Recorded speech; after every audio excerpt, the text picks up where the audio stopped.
الوحدة الأخيرة كتاب المدرسة عاملها 3 دروس، المعاصر خليها 5 بس مفيش اختلاف.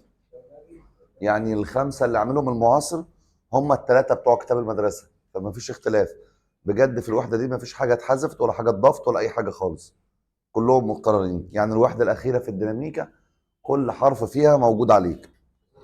هو المعاصر فاصلهم 5، ده يعني حركة بيعملها المعاصر كده من زمان، اللي هو لما يلاقي درس كبير او افكاره كده ممكن تتقسم لكذا وكذا، روح ايه يعمل لهم درسين بس. انما كتاب المدرسه يعني هو ضاممهم على بعض بس نفس المحتوى تماما، فما فيش درس محذوف، مفيش حاجه محذوفه واحنا مثلا هنقولها من باب ان احنا مثلا نوضح حاجه. لا لا لا، من باب الاخير مقرر كاملا. اهم موضوع فيه الشغل، واخر حاجه اللي هي القدره. بس الشغل يمكن اهم شويه من القدره. بص يا باشا، من حيث الاهميه يعني حاجه اسمها الشغل. ايه الشغل ده؟ الشغل هي قدرة القوة على إحداث إزاحة. لما حضرتك تيجي يعني يبقى قدامك ترابيزة كده فتزقها قدامك، أنت حاليا بتعمل شغل بس. تنقل الترابيزة من مكان للتاني كده أنت بتعمل شغل. الشغل هو قدرة القوة على إحداث إزاحة. طب بيجي إزاي؟ بيجي من ضرب القوة في الإزاحة، بس ضرب قياسي. وخلي بالك قوي من دي بقى، الشغل بيساوي قوة ضرب قياس إزاحة. الشغل بيساوي قوة ضرب قياس إزاحة. حد يتأمل كده في القانون ده شوية. القوة أنا عامل لها متجه لأن القوة كمية متجهة، والإزاحة عامل لها متجه لأن الإزاحة كمية متجهة، في شمال جنوب شرق غرب يمين شمال فوق تحت، ليها اتجاه صح ولا لأ؟ بس أنا الشيء مش عامل لها اتجاه. ليه؟ الشغل ملوش اتجاه. هي الضرب القياسي ده الناتج بتاعه بيطلع كمية إيه؟ قياسية، يعني ما يتحطش على علامة متجه. فاكر أنت الضرب القياسي بيتفك إزاي؟ يعني لو انا جيت قلت لك الف ضرب قياسي ب، من الهندسه كنا بنقول له ايه؟ معيار الالف معيار الب في جتا سيتا، على اعتبار ان السيتا دي الزاويه اللي ما بين الف وب، صح؟ بس معيار في معيار في جتا زاويه، ده بيبقى رقم وده بيبقى رقم. مش المعيار ده رقم، ده بيبقى رقم وده بيبقى رقم، وجتا سيتا رقم. فما فيش اتجاهات في الموضوع. فلما واحد يضرب رقم في رقم في رقم يطلع له الناتج رقم. يعني الضرب القياسي كنا بنقول عليه كميه ايه؟ قياسيه. ده كان اسمه ضرب قياسي، فمنتظر ايه؟ كميه قياسيه. بس فالشغل كميه قياسيه، الشغل كميه ايه؟ ده ما يمنعش ان هي ممكن تطلع موجب او سالب او صفر، هوريك دلوقتي. بس هي كميه قياسيه ملهاش اتجاه بس لها اشاره. فالشغل يا سيدي بيساوي قوه ضرب قياس ازاحه، قوه ضرب قياسي ازاحه. لا، اللي بيفك الضرب القياسي بياخد معيار الاولى، معيار القاف متجه اللي هي القاف، معيار الاولى في معيار الثانيه في جتا الزاويه ما بينهم، معيار في معيار في جتا زاويه، معيار في معيار في جتا الزاويه. يبقى الشغل بيساوي ضرب قياسي او معيار في معيار جتا زاويه. لو هيجيبه لي ككميات قياسيه استخدم القانون ده. لو الراجل بيكلمني في كميات متجهه زي المساله اللي زي السبوره كلها، استخدم القانون ده في الكميات اللي هي يا جدعان القياسيه. يبقى معيار في معيار في جتا زاويه او قاف في جتا زاويه. خلاص.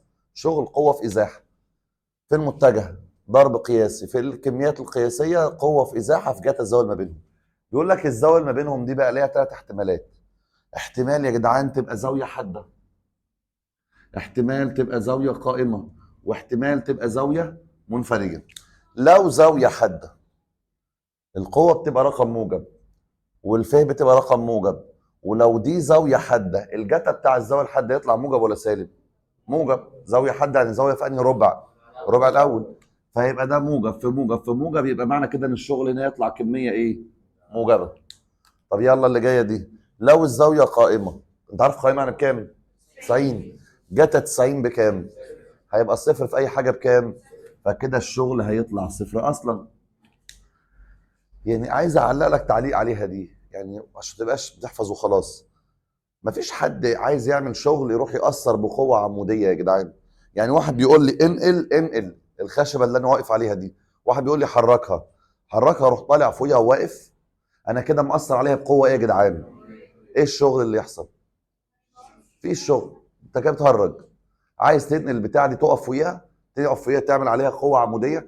يعني القلم ده عايز احركه، عايز احركه ممكن اقصر كده، ممكن اقصر كده، صح ولا لا؟ لكن اجي اروح اعمل قوه عموديه، طب قوه عموديه كده هتحركه ولا يمين ولا شمال، خلاص. فاي حاجه عموديه ملهاش شغل. وعموما الحته دي هتتكرر معانا تاني بعد شويه، بس خليك يعني ايه فاكرها.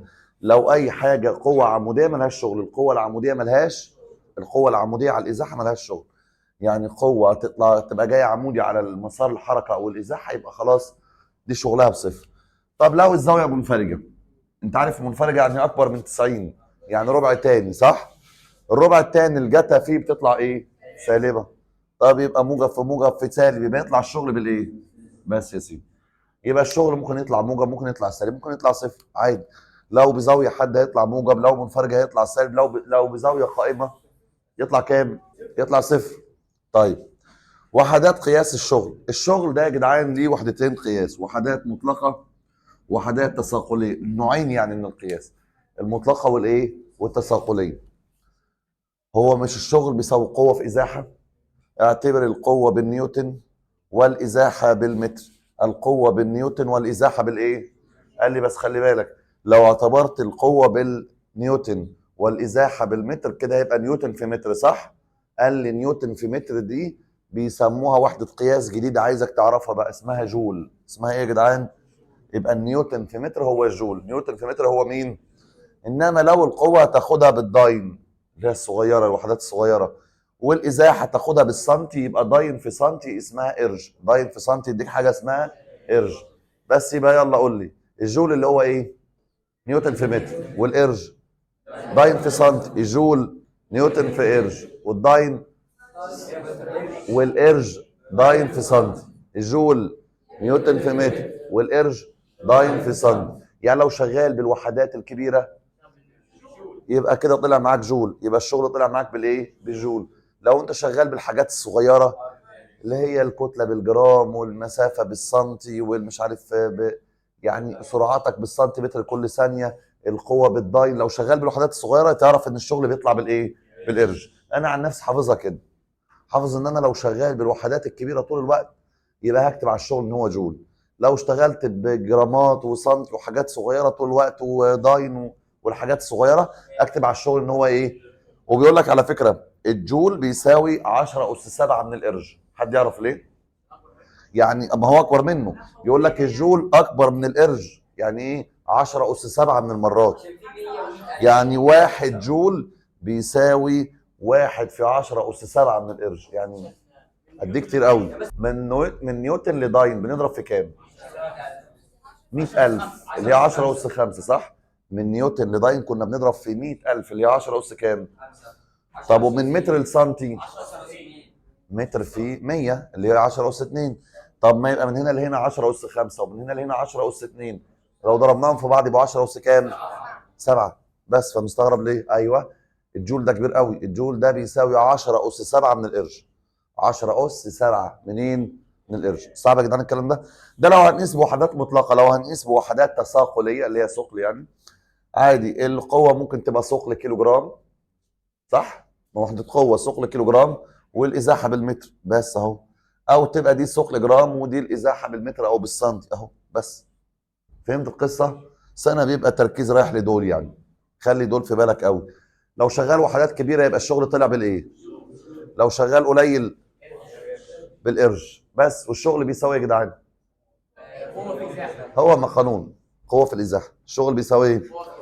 لا، لو صوره متجهه هتقول كده القوه ضرب قياس الازاحه، القوه ضرب قياسي.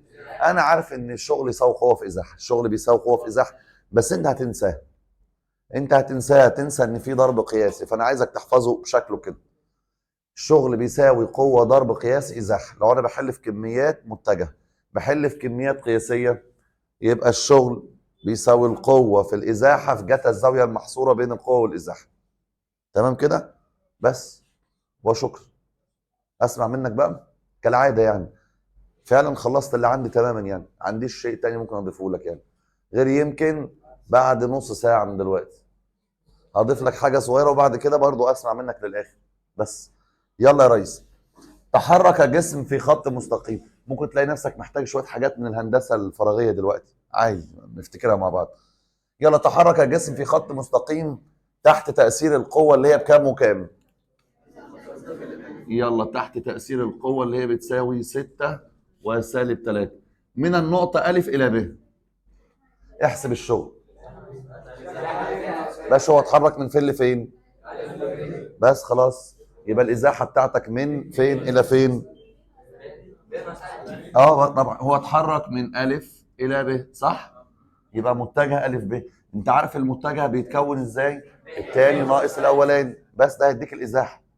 ما هو الإزاحة كمية متجهة وده متجه برضه، فالإزاحة هتبقى المكان التاني ناقص الأولاني، ب اللي هي ب3 و4 ناقص الألف اللي هي بسالب 1 و2.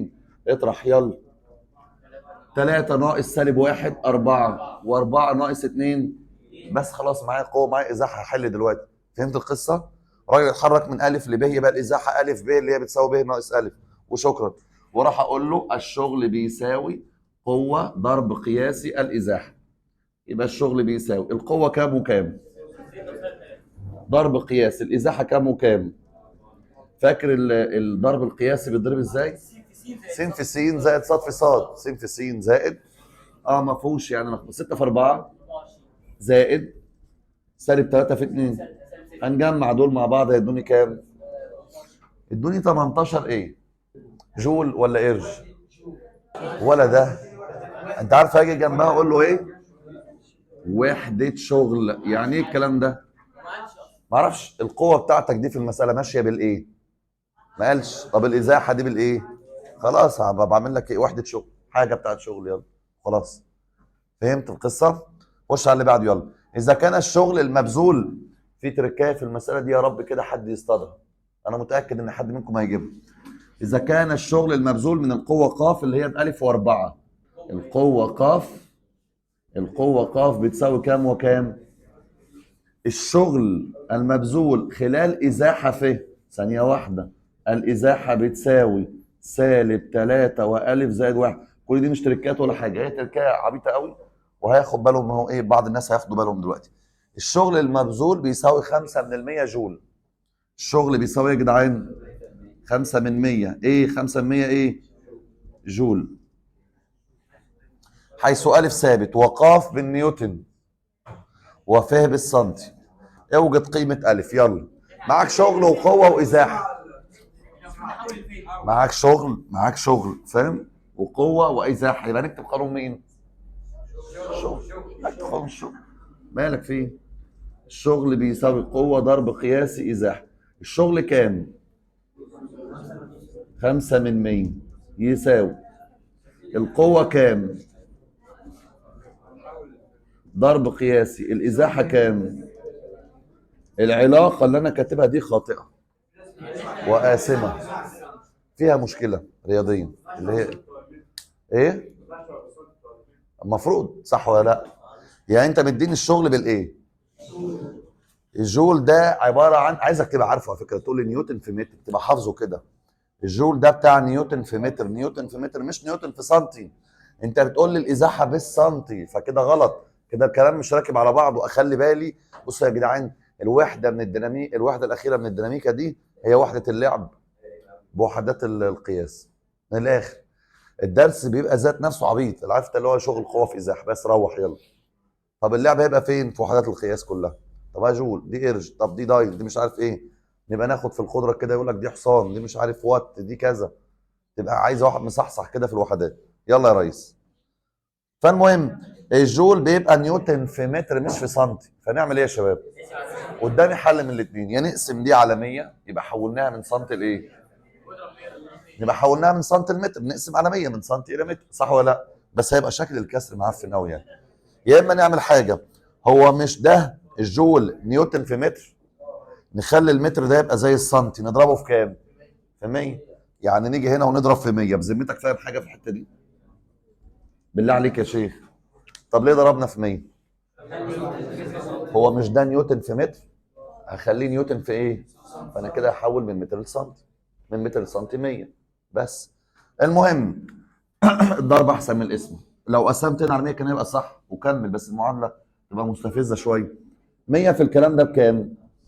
والضرب القياسي س في س وص في ص، الف في سالب 3 زائد يا شباب 4 في الف زائد 4 في 1.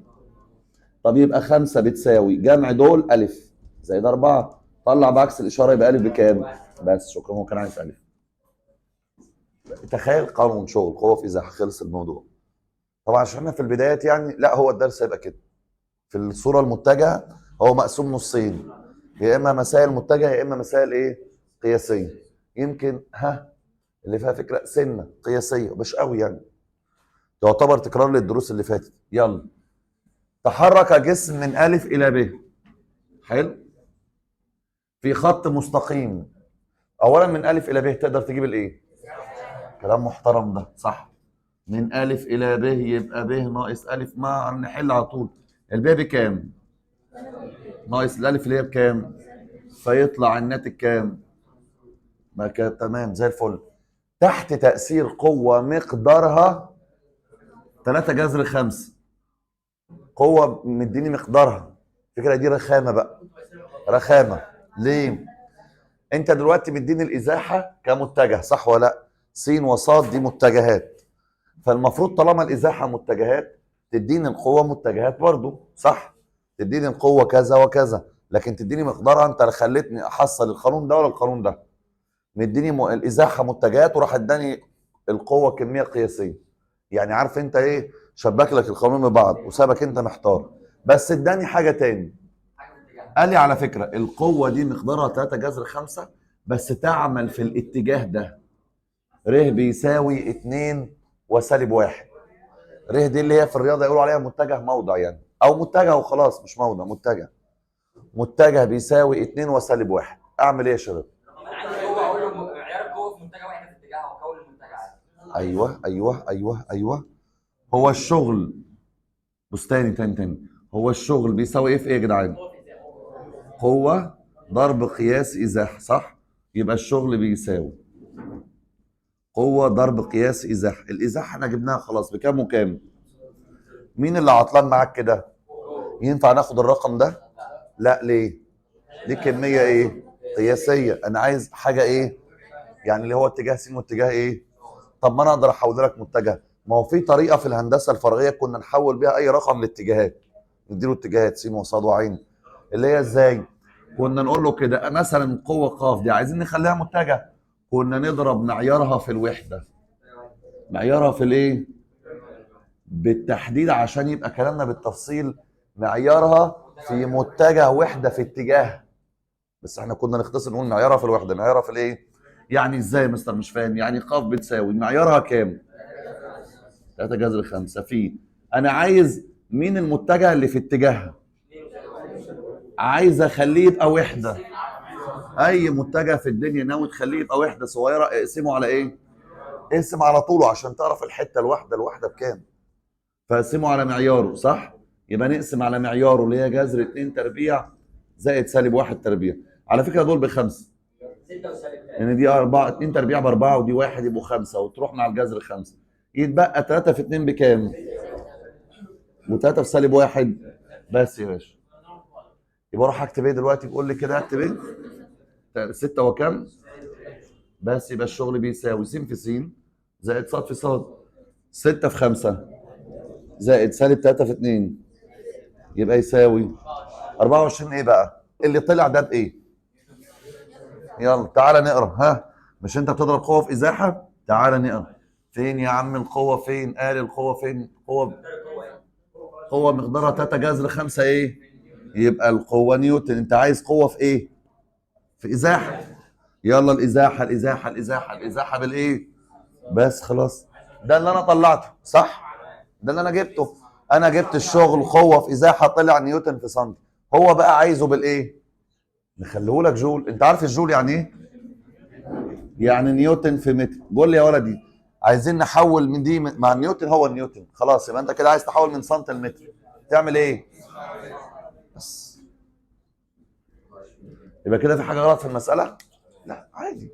انا حليت سؤالي وكتبت الوحده اللي طلعت وبعد كده ظبطتها له في الاخر. الشغل بيساوي قوه في ازاحه والقوه بالنيوتن والازاحه بالسنتي، يبقى الناتج نيوتن سنتي.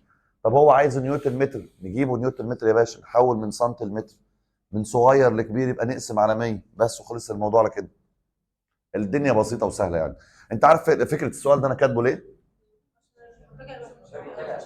الله ينور. انا يعني ايه، خليك لماح كده. السؤال ده كله أنا مش كاتب عشان اطبق القانون، ما طبقناه خلاص، عشان الحته دي ازاي نحول قوه من قياسيه لمتجهه، فنضربها في متجه وحده في اتجاه.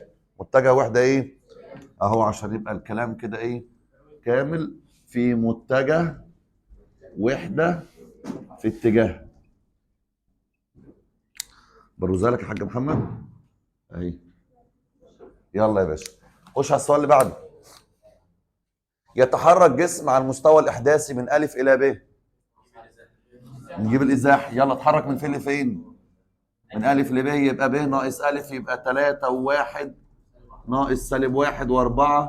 3 ناقص سالب 1 1 ناقص 4. بس معانا ازاح، فاضل القوه ويطلب شغل، خلص الموضوع.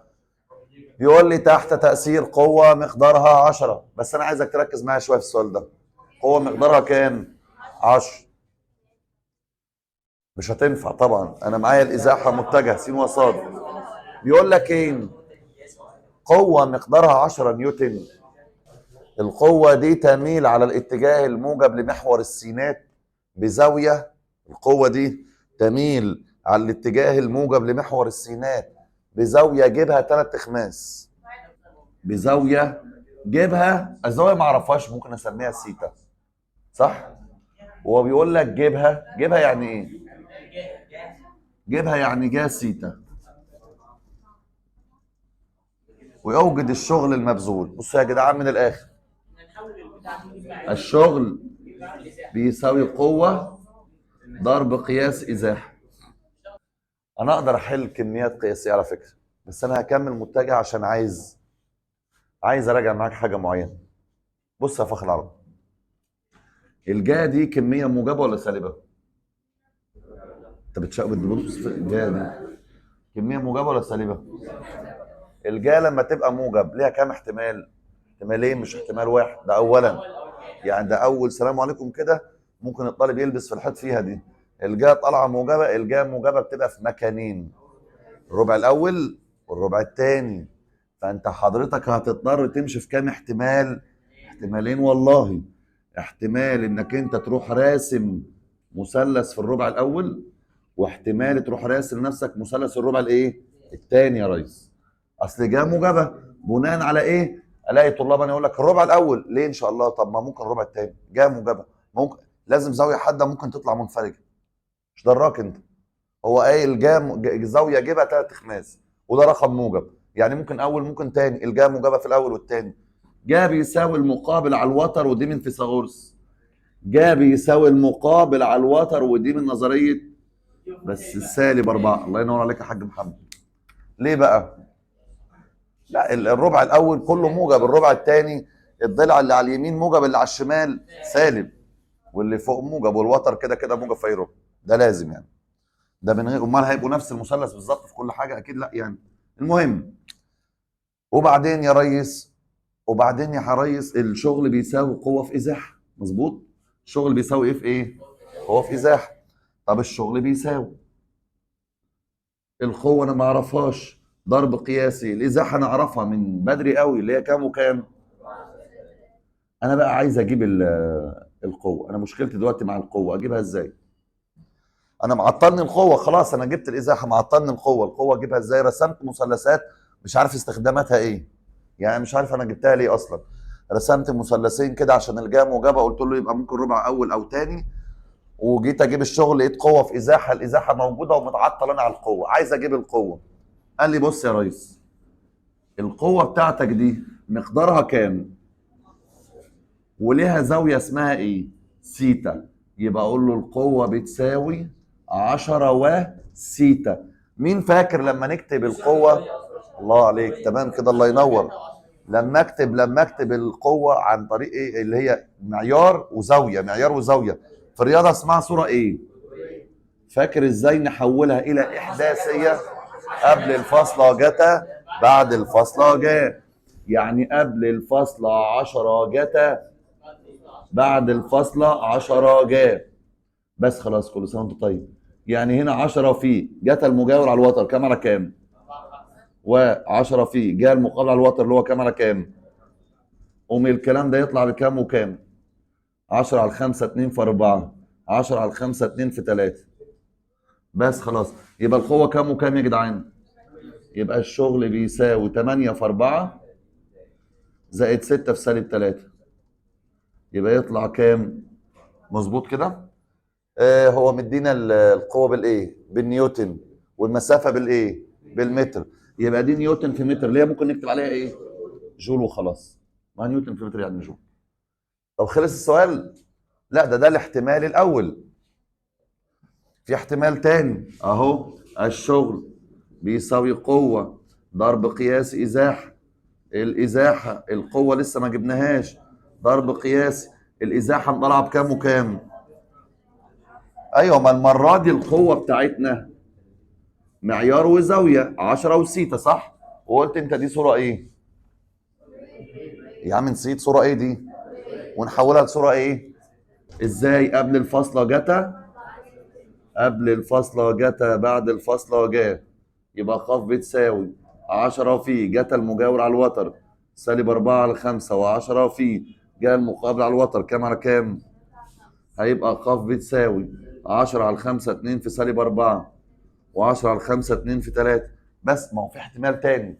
ما هو انت جبت القوة لو زودتها في الربع الأول وتجيب القوة لو زودتها في الربع الايه؟ تاني. يبقى طلعت سالب 8 و6. يبقى الشغل بيساوي سالب 8 في 4 زائد 6 في سالب 3. قوم كده الشغل يطلع كام؟ جول. بيقول لك جسم كتلته 2 كيلو جرام، الكتلة بتاعته بتساوي 2 كيلو جرام، ومتجه الإزاحة بتاعته أهو، إزاحته بتساوي 4 نون تربيع و3 نون بتأثير قوة ق. يتحرك الجسم ده بتأثير قوة إيه؟ اوجد الشغل المبذول من هذه القوة بعد ثانيتين من بدء الحركة. عايز الشغل المبذول بعد ثانيتين من بدء الحركة. يا جدعان ده سؤال مستفز. بيقول لي يتحرك جسم كتلته 2 كيلو جرام ومتجه ازاحته اهو بتاثير قوه ق، وانا عايز الشغل المبذول بعد ثانيتين. انت عارف الشغل بيساوي ايه؟ يلا قول الشغل بيساوي ايه؟ قوه ضرب قياس ايه؟ زاح. يلا الشغل بيساوي القوه بكام؟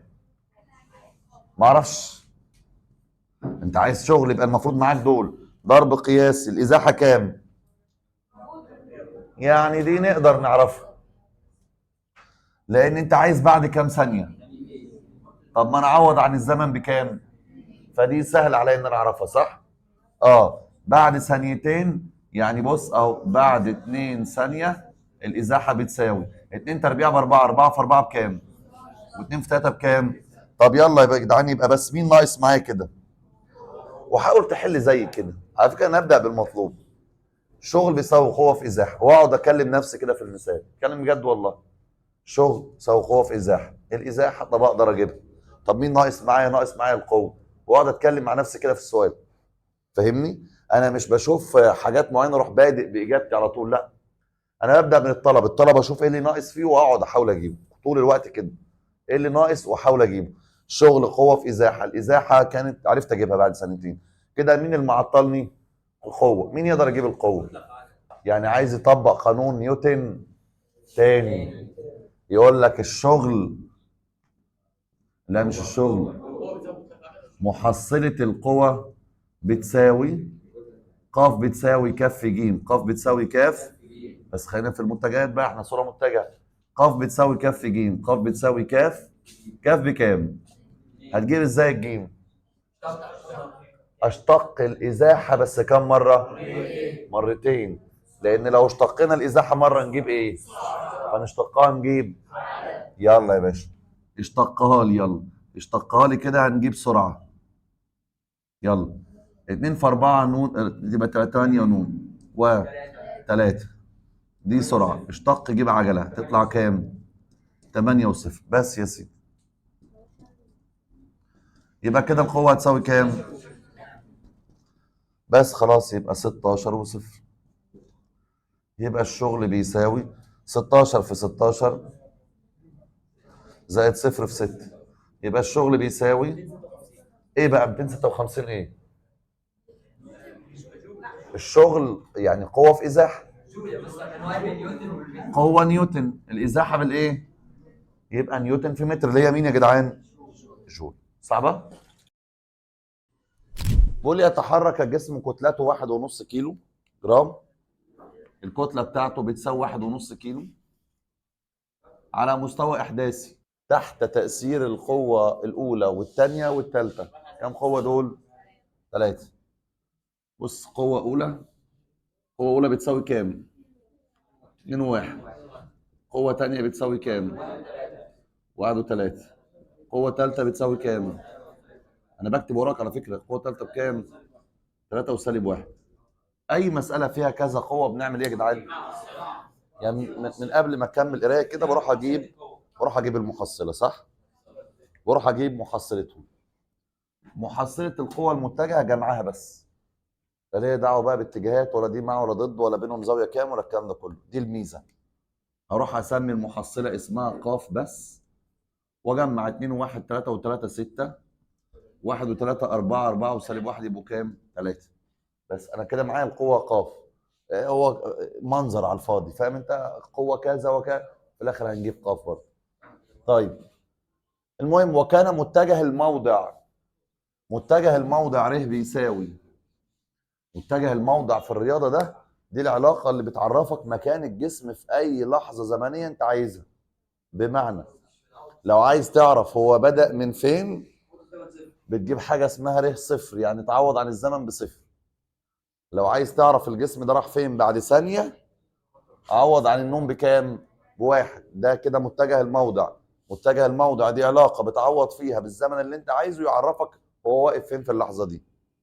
عايز تعرف بدأ منين، عوض عن الزمن بصفر. عايز تعرف بعد ثانيتين هيبقى فين، عوض عن الزمن باتنين، هيعرفك مكانه فين. حلو كده؟ طيب المهم، حيث ن بالثانيه وره بالمتر، اوجد أ وب. عايز الثابت أ والثابت ب الموجود في متجه الموضع، والشغل المبذول من محصلة القوة، من دي يعني، من ن 1 ثانية إلى ن يساوي 4 ثانية. تعال نمشي واحدة واحدة. أنا الأول يا جدعان عايز الثابت أ والثابت ب. تعال نفكر مع بعض بشكل جماعي كده. إيه الحاجة اللي ممكن نعملها؟ يعني أنا معايا قوة ومعايا كتلة، معايا قوة ومعايا كتلة، معايا قوة ومعايا كتلة، قوة وكتلة، قوة وإيه؟ ممكن أجيب منهم إزاي أ وب دول؟ في قانون بيبقى فيه قوة وكتلة؟ في. نيوتن الثاني بيقول ايه؟ ق بتساوي ك في ج. ق بيساوي، طب ما كده يبقى ق بيساوي ك في، هنجيب منين ج بقى؟ اشتق الموضع. ما الموضع بيبقى اسمه ر او س، عادي نشتقها، بس كم مره؟ ايوه، لان الاشتقاق الاول يجيب لك ايه؟ سرعه. الثاني يجيب لك ايه؟ بالظبط كده، الله ينور عليك. بس واحد معاه ق وكاف وفيهم يعني حاجات ناقصه، اقول له ق بيساوي ك في ج. ق بيساوي بس. طب والجيم؟ لا يا عم، الجيم بسيط، امسك دي اشتقاق هيجيب لي عين. يلا اهو، تعالى كده عشان ايه ما اخدش مكان. اشتقاق هيجيب عين، قول لي يلا اشتق دي تبقى ايه؟ 2 الف ن والثابت بصفر. اشتق دي تبقى ايه؟ 2 ب ن زائد كام؟ 3. هنشتقها نجيب العجله، يلا. اشتق 2 الف ن، اشتق 2 ب ن، بس. دي العجله. وراح اقول له نيوتن الثاني بيقول ايه يا جدعان؟ بيقول ق بتساوي ك في ج. ق انت بكام؟ بتساوي ك بكام؟ 1.5. ينفع اكتبها كده؟ عادي يعني. في ج اللي هي بكام؟ يلا يا باشا، يبقى 6 و3 بيساوي 2. هتروح مع الاثنين يبقوا 3 الف، ونفس الكلام 3 ب، مظبوط. 3 الف يساوي 6، يبقى الالف يساوي كام؟ 2. 3 ب بيساوي 3، يبقى نقسم، يبقى ب بيساوي كام؟ كده معاك الف وايه؟ بس خلاص. معانا الف وب. عايز ايه بقى هو التاني؟ عايز الشغل. نجيب الشغل. الشغل بيساوي ايه؟ الشغل بيساوي اهو، بص الشغل، انا هسيب مكان فاضي ربما الاقي حاجه ناقصه فاجيبها. فهمت انا بفكر ازاي؟ الشغل بيساوي قوه ضرب قياس ازاحه. الشغل بيساوي القوه كام؟ 6 و3 ضرب قياس. فين الازاحه؟ مفيش ازاحه. الازاحه اجيبها انا. هو عايز من كام لكام؟ يبقى نجيب المكان عند 1 ونجيب المكان عند 4 ونعمل ايه؟ ونطرح الثاني ناقص الاولاني، ما هي دي الازاحه، المكان الثاني ناقص المكان الاولاني بس. يبقى على فكره اقول له الازاحه بتساوي ر 4 ناقص ر 1، اللي هو يعني عند 4 ثواني ناقص عند ثانيه واحده. فهمت القصه؟ ده يديني ازاحه. يبقى ف بيساوي ر 4. ماشي، احنا جبنا بالظبط كده، جبنا الف بكام والب الف ب2، فيبقى ر بتساوي، يلا اهي 2 والب دي يا عم بواحد. يلا عايزين نعوض بقى عن الزمن باربعه. 4 تربيع ب 16، 16 و4 4 تربيع 16 في 2 32 و4 مظبوط. طيب وتعالى هنا 4 تربيع و4 في 3 و16 و12 28 ناقص ر 1. عوض بواحد، 1 تربيع 1 في 2 2 و4 1 تربيع 1 1 في 1 1 في 3 1 و3 يلا فخ العرب 36 ناقص 6 28 ناقص 4 هي دي الازاحه. يبقى 30 وكام مع نفسك بقى، حد مالين نواتج. 6 في 30 180 زائد 3 في 24 ب 72 صح؟ جمع دول 180 و72 يبقى 252. التمييز هيبقى ايه بقى؟ هو كان عندي ر بالمتر، ر بالمتر، والقوه كانت بالايه يا جدعان؟ قوه تطلع ايه كده؟ هو ما قالش نيوتن طبعا يا جدعان. بص، مش الشغل قوه في ازاحه؟ الراجل قال الازاحه متر، ادي اولا اهو. طب والقوه بالنيوتن، والله ما انت اللي جايبها اصلا، انت اللي جايبها بالنيوتن. مش القوه ق بتساوي كف ج؟ الكاف اللي هي الكتله بكام؟ كيلو جرام، بالكيلو جرام اهي. طيب والجيم اللي هي العجله، ما انت لا قال يا ريس، ما هو ره بالايه ونون بالايه بالثانيه، يعني متر لكل ثانيه تربيع. طب تمام، دي وحدات الكبيره، وحدات قياس مين؟ النيوتن. فعادي يبقى انت كده جبت القوه بالنيوتن على فكره، فيبقى نيوتن في متر اللي هي مين يا جدعان؟ جول. لا كده قال ونص 3 ارباع يا باشا، يبقى جول. صعبه؟ بيقول لك ايه؟ اثرت قوه ق اللي هي بكام وكام؟ يلا اخر صوره متجهه اهي، ويبقى طلعنا منها خالص. كام وكام؟ 3 وسالب 2. يلا يا نجم. على جسم في حركته من فين لفين؟ على خط مستقيم، ثم عاد الى ايه؟ ثانيه واحده. يبقى ده اتحرك من الف لب ومن ب لج. انت واخد بالك؟ اتحرك من الف الى ب ثم من ب لج. انا ما اعرفش على فكره على خط مستقيم ولا لا. هو اتحرك من الف لب ثم من ب لج، من ب لج على خط مستقيم، مش عارف نفس الاولاني ولا خط مستقيم جديد. يعني هو من الف الى ب الى ج، ممكن يبقوا خط واحد، ممكن يبقى خط من الف لب وخط من ب لج. انت فاهمني؟ ما علينا. ادي الف وادي ب وادي ج. والف بكام؟ كام؟ 1 وسالب 3. طب والب 5 و2. طب والجيم ماشي سالب 2 و4. المهم ما علينا. عايز ايه؟ قال لي يحسب الشغل المبذول بواسطه القوه ق خلال الازاحتين، يعني الشغل خلال الازاحه دي وخلال الازاحه دي، ثم حقق ان مجموع الشغلين يساوي الشغل المبذول خلال الازاحه المحصله كلها. يعني احنا هنروح نجيب كام شغل دلوقتي يا جدعان؟ 3. يا ده عادي كويس. هنجيب 3. هنجيب الشغل خلال مين؟ والشغل خلال مين؟ والشغل خلال مين؟ بس، ونشوف هل مجموع الشغلين بيساوي الشغل الكلي ولا لا. طبعا هيطلع طبعا. ايوه، الشغل خلال الازاحه دي زائد شغل الازاحه دي يدينا الشغل خلال الازاحه الكليه. ايه المشكله؟ بذمتك فاهم حاجه؟ انا هثبتها لك بالارقام بعد كده، اثبتها لك نظريا يعني. بص يا باشا بالارقام يلا. انا عايز الاول بس الف ب، وعايز ب ج، وعايز الف ج، نحضرهم بس كده الازاحات دي. الف ب يبقى ايه يا شباب؟ يلا نطرح وخلاص. يلا ب ناقص الف، ما هم قدامنا هم. 5 ناقص 1 و2 ناقص سالب 3. طب يلا ب ج. يلا ج ناقص ب سالب 2 ناقص 5 و4 ناقص 2 طب يلا ألف جيم، ألف جيم، جيم ناقص ألف، صح؟ سالب 2 ناقص 1 و4 ناقص سالب 3 7. طب أنا كده معايا كام إزاحة؟ عايز أجيب كام شغل؟ يلا الشغل الأول، الشغل الثاني، الشغل الثالث. اه والله ده بجد. يلا الشغل الأول عبارة عن قوة في إزاحة، القوة كام يا جدعان؟ أي الشغل القوة كانت كام؟ 3 وسالب 2 ضرب قياس الإزاحة الأولى كانت كام؟ يلا بس حد سريع كده، 3 في 4 وسالب 2 في 5 يطلع كام؟ هات لي يلا ايه الشغل الثاني؟ قوة في إزاحة 3 وسالب 2 في الإزاحة الثانية كام؟ يلا سالب 3 في سالب 7 زائد سالب 2 في 2 يطلعوا سالب. خش على الإزاحة الثالثة، الشغل الثالث ولا ايه؟ قوة ضرب قياس الإزاحة الثالثة اللي هي مين؟ 3 في سالب 3 زائد سالب 2 في 7 يطلعوا كام؟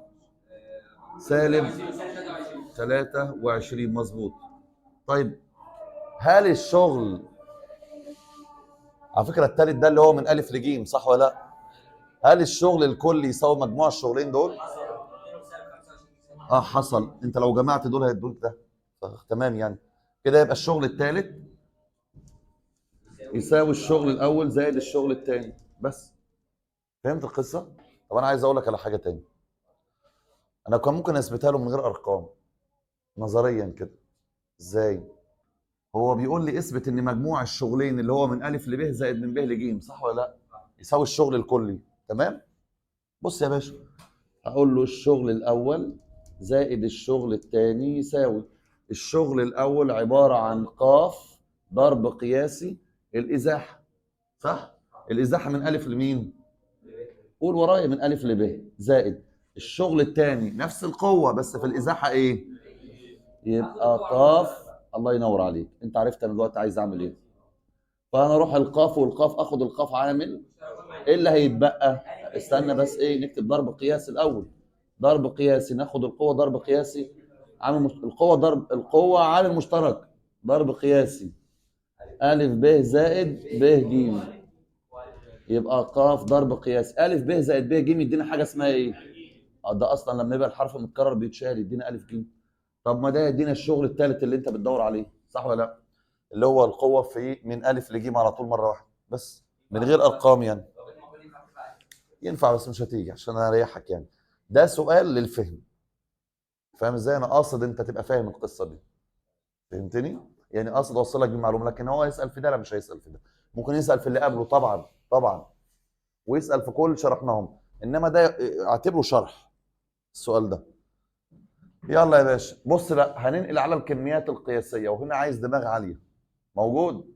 بيقول لك اذا تحرك جسم كتلته كاف على مستوى افقي خشن. كتلته ايه؟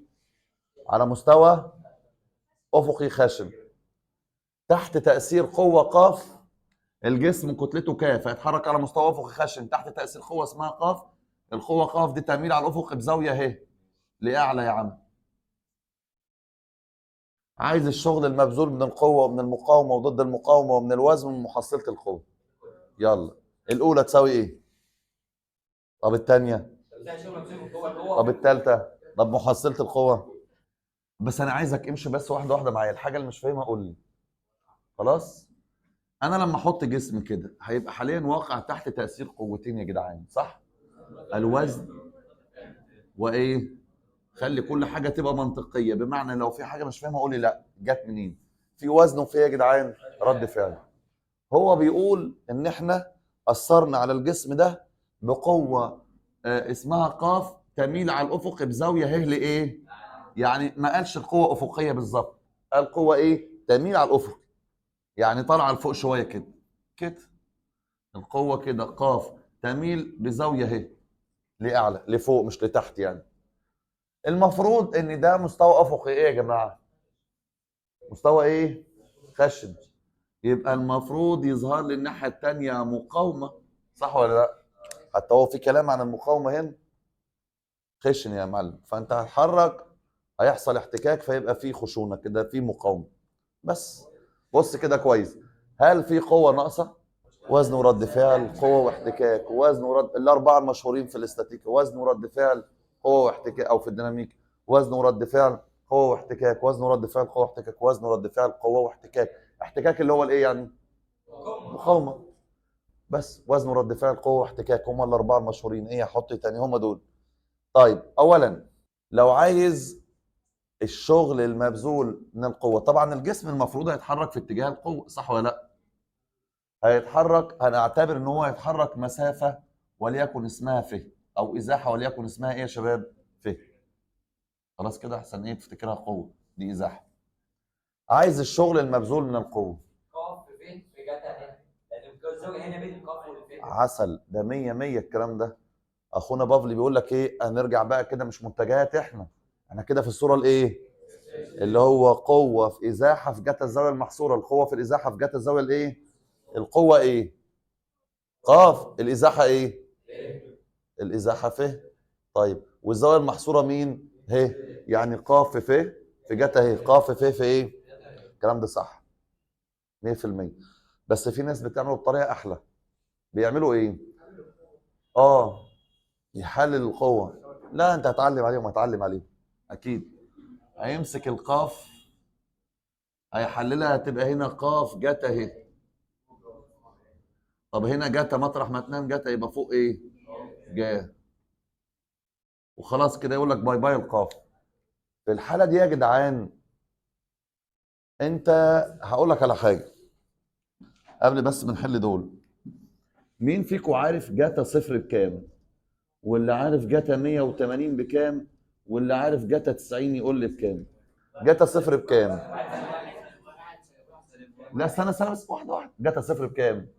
عشان كده قال لك لو القوه في اتجاه الازاحه قول القوه في الازاحه وخلاص. ليه يا باشا؟ اصل لو الاثنين في اتجاه بعض هيبقى بينهم زاويه كام؟ صفر. وجاتا صفر بكام؟ يبقى ما تخنقناش بقى تقعد تقول جاتا ومش جاتا. لو القوه في اتجاه الازاحه يبقى القوه في الازاحه، لو القوه في اتجاه الازاحه يبقى القوه ايه؟ في الازاحه وخلاص. يبقى الشغل قوه في ازاحه، شو قوه في ازاحه في جاتا الزاويه يا عم. ما هتبقى جاتا صفر بواحد، ما تقعدش بقى عشان ما نطولش في الحل، صح ولا لا؟ هتبقى قاف في القوه في الازاحه، القوه ايه؟ في الازاحه، صح كده؟ طيب هو جاتا 180 بكام؟ استنى، سالب واحد. عارف ده معناه ايه؟ ان المقاومه مثلا لو عايز اجيب شغل المقاومه ماشيه في اتجاه الازاحه ولا عكس الازاحه؟ يعني بينها وما بين الازاحه زاويه كام؟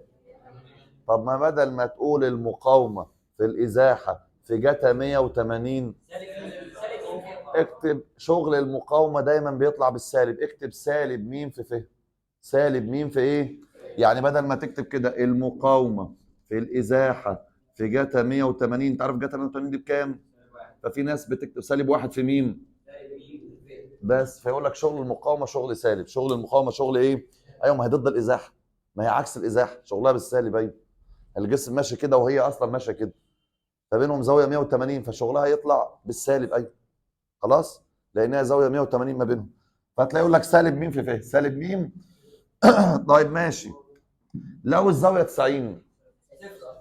انت عارف ده معناته ايه؟ اي حاجه نازله عمودي على الازاحه ما تعملش شغل. يعني الوزن ده يعمل شغل؟ يا اخي وزن ده انا دلوقتي يحركني يمين ولا شمال؟ حركني ازاي؟ وزني ده نازل عمودي على الارض، يبقى يحركني يعمل لي شغل يمين ولا شغل؟ يعمل شغل ايه؟ وزن ده هيبقى نازل عمودي، ثم انه تعالى يا عم امسك اهو، طبق القانون. عايزين نجيب الشغل بتاع الوزن، يبقى القوه اللي هو كاف د في الازاحه اللي هي في جتا الزاويه اللي ما بينهم، الزاويه اللي ما بينهم كام؟ 90. جتا 90 بكام؟ طب يبقى شغل الوزن بصفر. خلاص. وبناء عليه عايز اسمع منك بقى اجابات الاسئله دي. يلا بصوا يا جدعان، الحاجه في اتجاه الازاحه يبقى الحاجه دي في الازاحه، ضدها يبقى سالب الحاجه دي في الازاحه، عمودي عليها مالهاش شغل بس. وبناء عليه الشغل المبذول من القوه، احنا قاف حللناها صح، دي مش هيبقى ليها شغل. ليه؟ نازله عمودي. المركبه دي ما هي بقت مركبتين، القوه بقت مركبتين، المركبه دي ليها شغل؟ لا بالسلامه. طب المركبه دي ليها شغل؟ دي في اتجاه الازاحه تبقى ايه؟ قاف جتا ه في ف، بس في الازاحه. طب عايز الشغل المبذول من المقاومه. سالب مين؟ المقاومه والازاحه بينهم زاويه 180 وجتا 180 بالسالب واحد، فهتبقى ايه؟ سالب مين في ف. احفظها بقى. شغل المقاومه يبقى ايه؟ سالب مين في ف. شغل المقاومه سالب لانها ضد الاتجاه بتاع الحركه. شغل المبذول ضد المقاومه، في حاجه اسمها كده في الرياضه. لا استنى بس. شغل المبذول بتاع المقاومه سالب مين في ف. ضد المقاومه يعني القوه اللي بتساوي المقاومه بس عايز تتغلب عليها الناحيه الثانيه، بيبقى مين في ف. مين في ف. لا بص يا باشا، شغل المقاومه بالسالب اول ما يقول ضد خليها موجب بس. شغل المبذول من الوزن، والحمد لله الوزن عمودي على الازاحه يبقى صفر، ملوش وزن، ملوش شغل. شغل المبذول من محصله القوه. حلو السؤال ده. قاف جت اهي ناقص ميم في ف. بص يا باشا، هو هنا عايز الشغل المبذول من محصله الايه؟ قوه. عايز اقول لك ان محصله دول بصفر. حد عارف ليه؟ لان اللي فوق بيساوي اللي تحت اصلا، فهتطرحهم يدونا كام؟ صفر. انما دول قوتين عكس بعض صح؟ فالمحصله طرحهم الكبير ناقص الصغير بس. شغل المبذول من المحصله خلاص كده تمام. المحصله هتبقى يمين ناقص شمال مع ناقص عكس، هي دي المحصله. مش دول قوتين ضد بعض؟ محصله طرحهم. طب واللي فوق؟ لا اللي فوق يبقوا قد بعض طرحهم بصفر. اللي فوق اللي تحت. وفي حد ممكن اصيع شويه يقول لك ايه؟ صح يلا. طب ما تقول خايف ليه؟ يقول لك كاف جيم في ف. شغل المحصله يبقى كاف جيم في ف. ليه طيب؟ ما هو مع ناقص عكس بيساوي ايه؟ كاف جيم. ما هو ده بيساوي ده اصلا. والله انت ما فاهم حاجه. مع ناقص عكس مش بيساوي كف جيم. طب ما هي مع ناقص عكس دي المحصله بتساوي ايه المحصله كده؟ كف جيم. فممكن واحد يكتب دي او يكتب دي. الشغل المبذول من محصله القوه، في ناس حافظاه وانا منهم، والمفروض ده تبقى بينهم. شغل المبذول من محصله القوه كاف جيم في ف. كاف جيم في ف.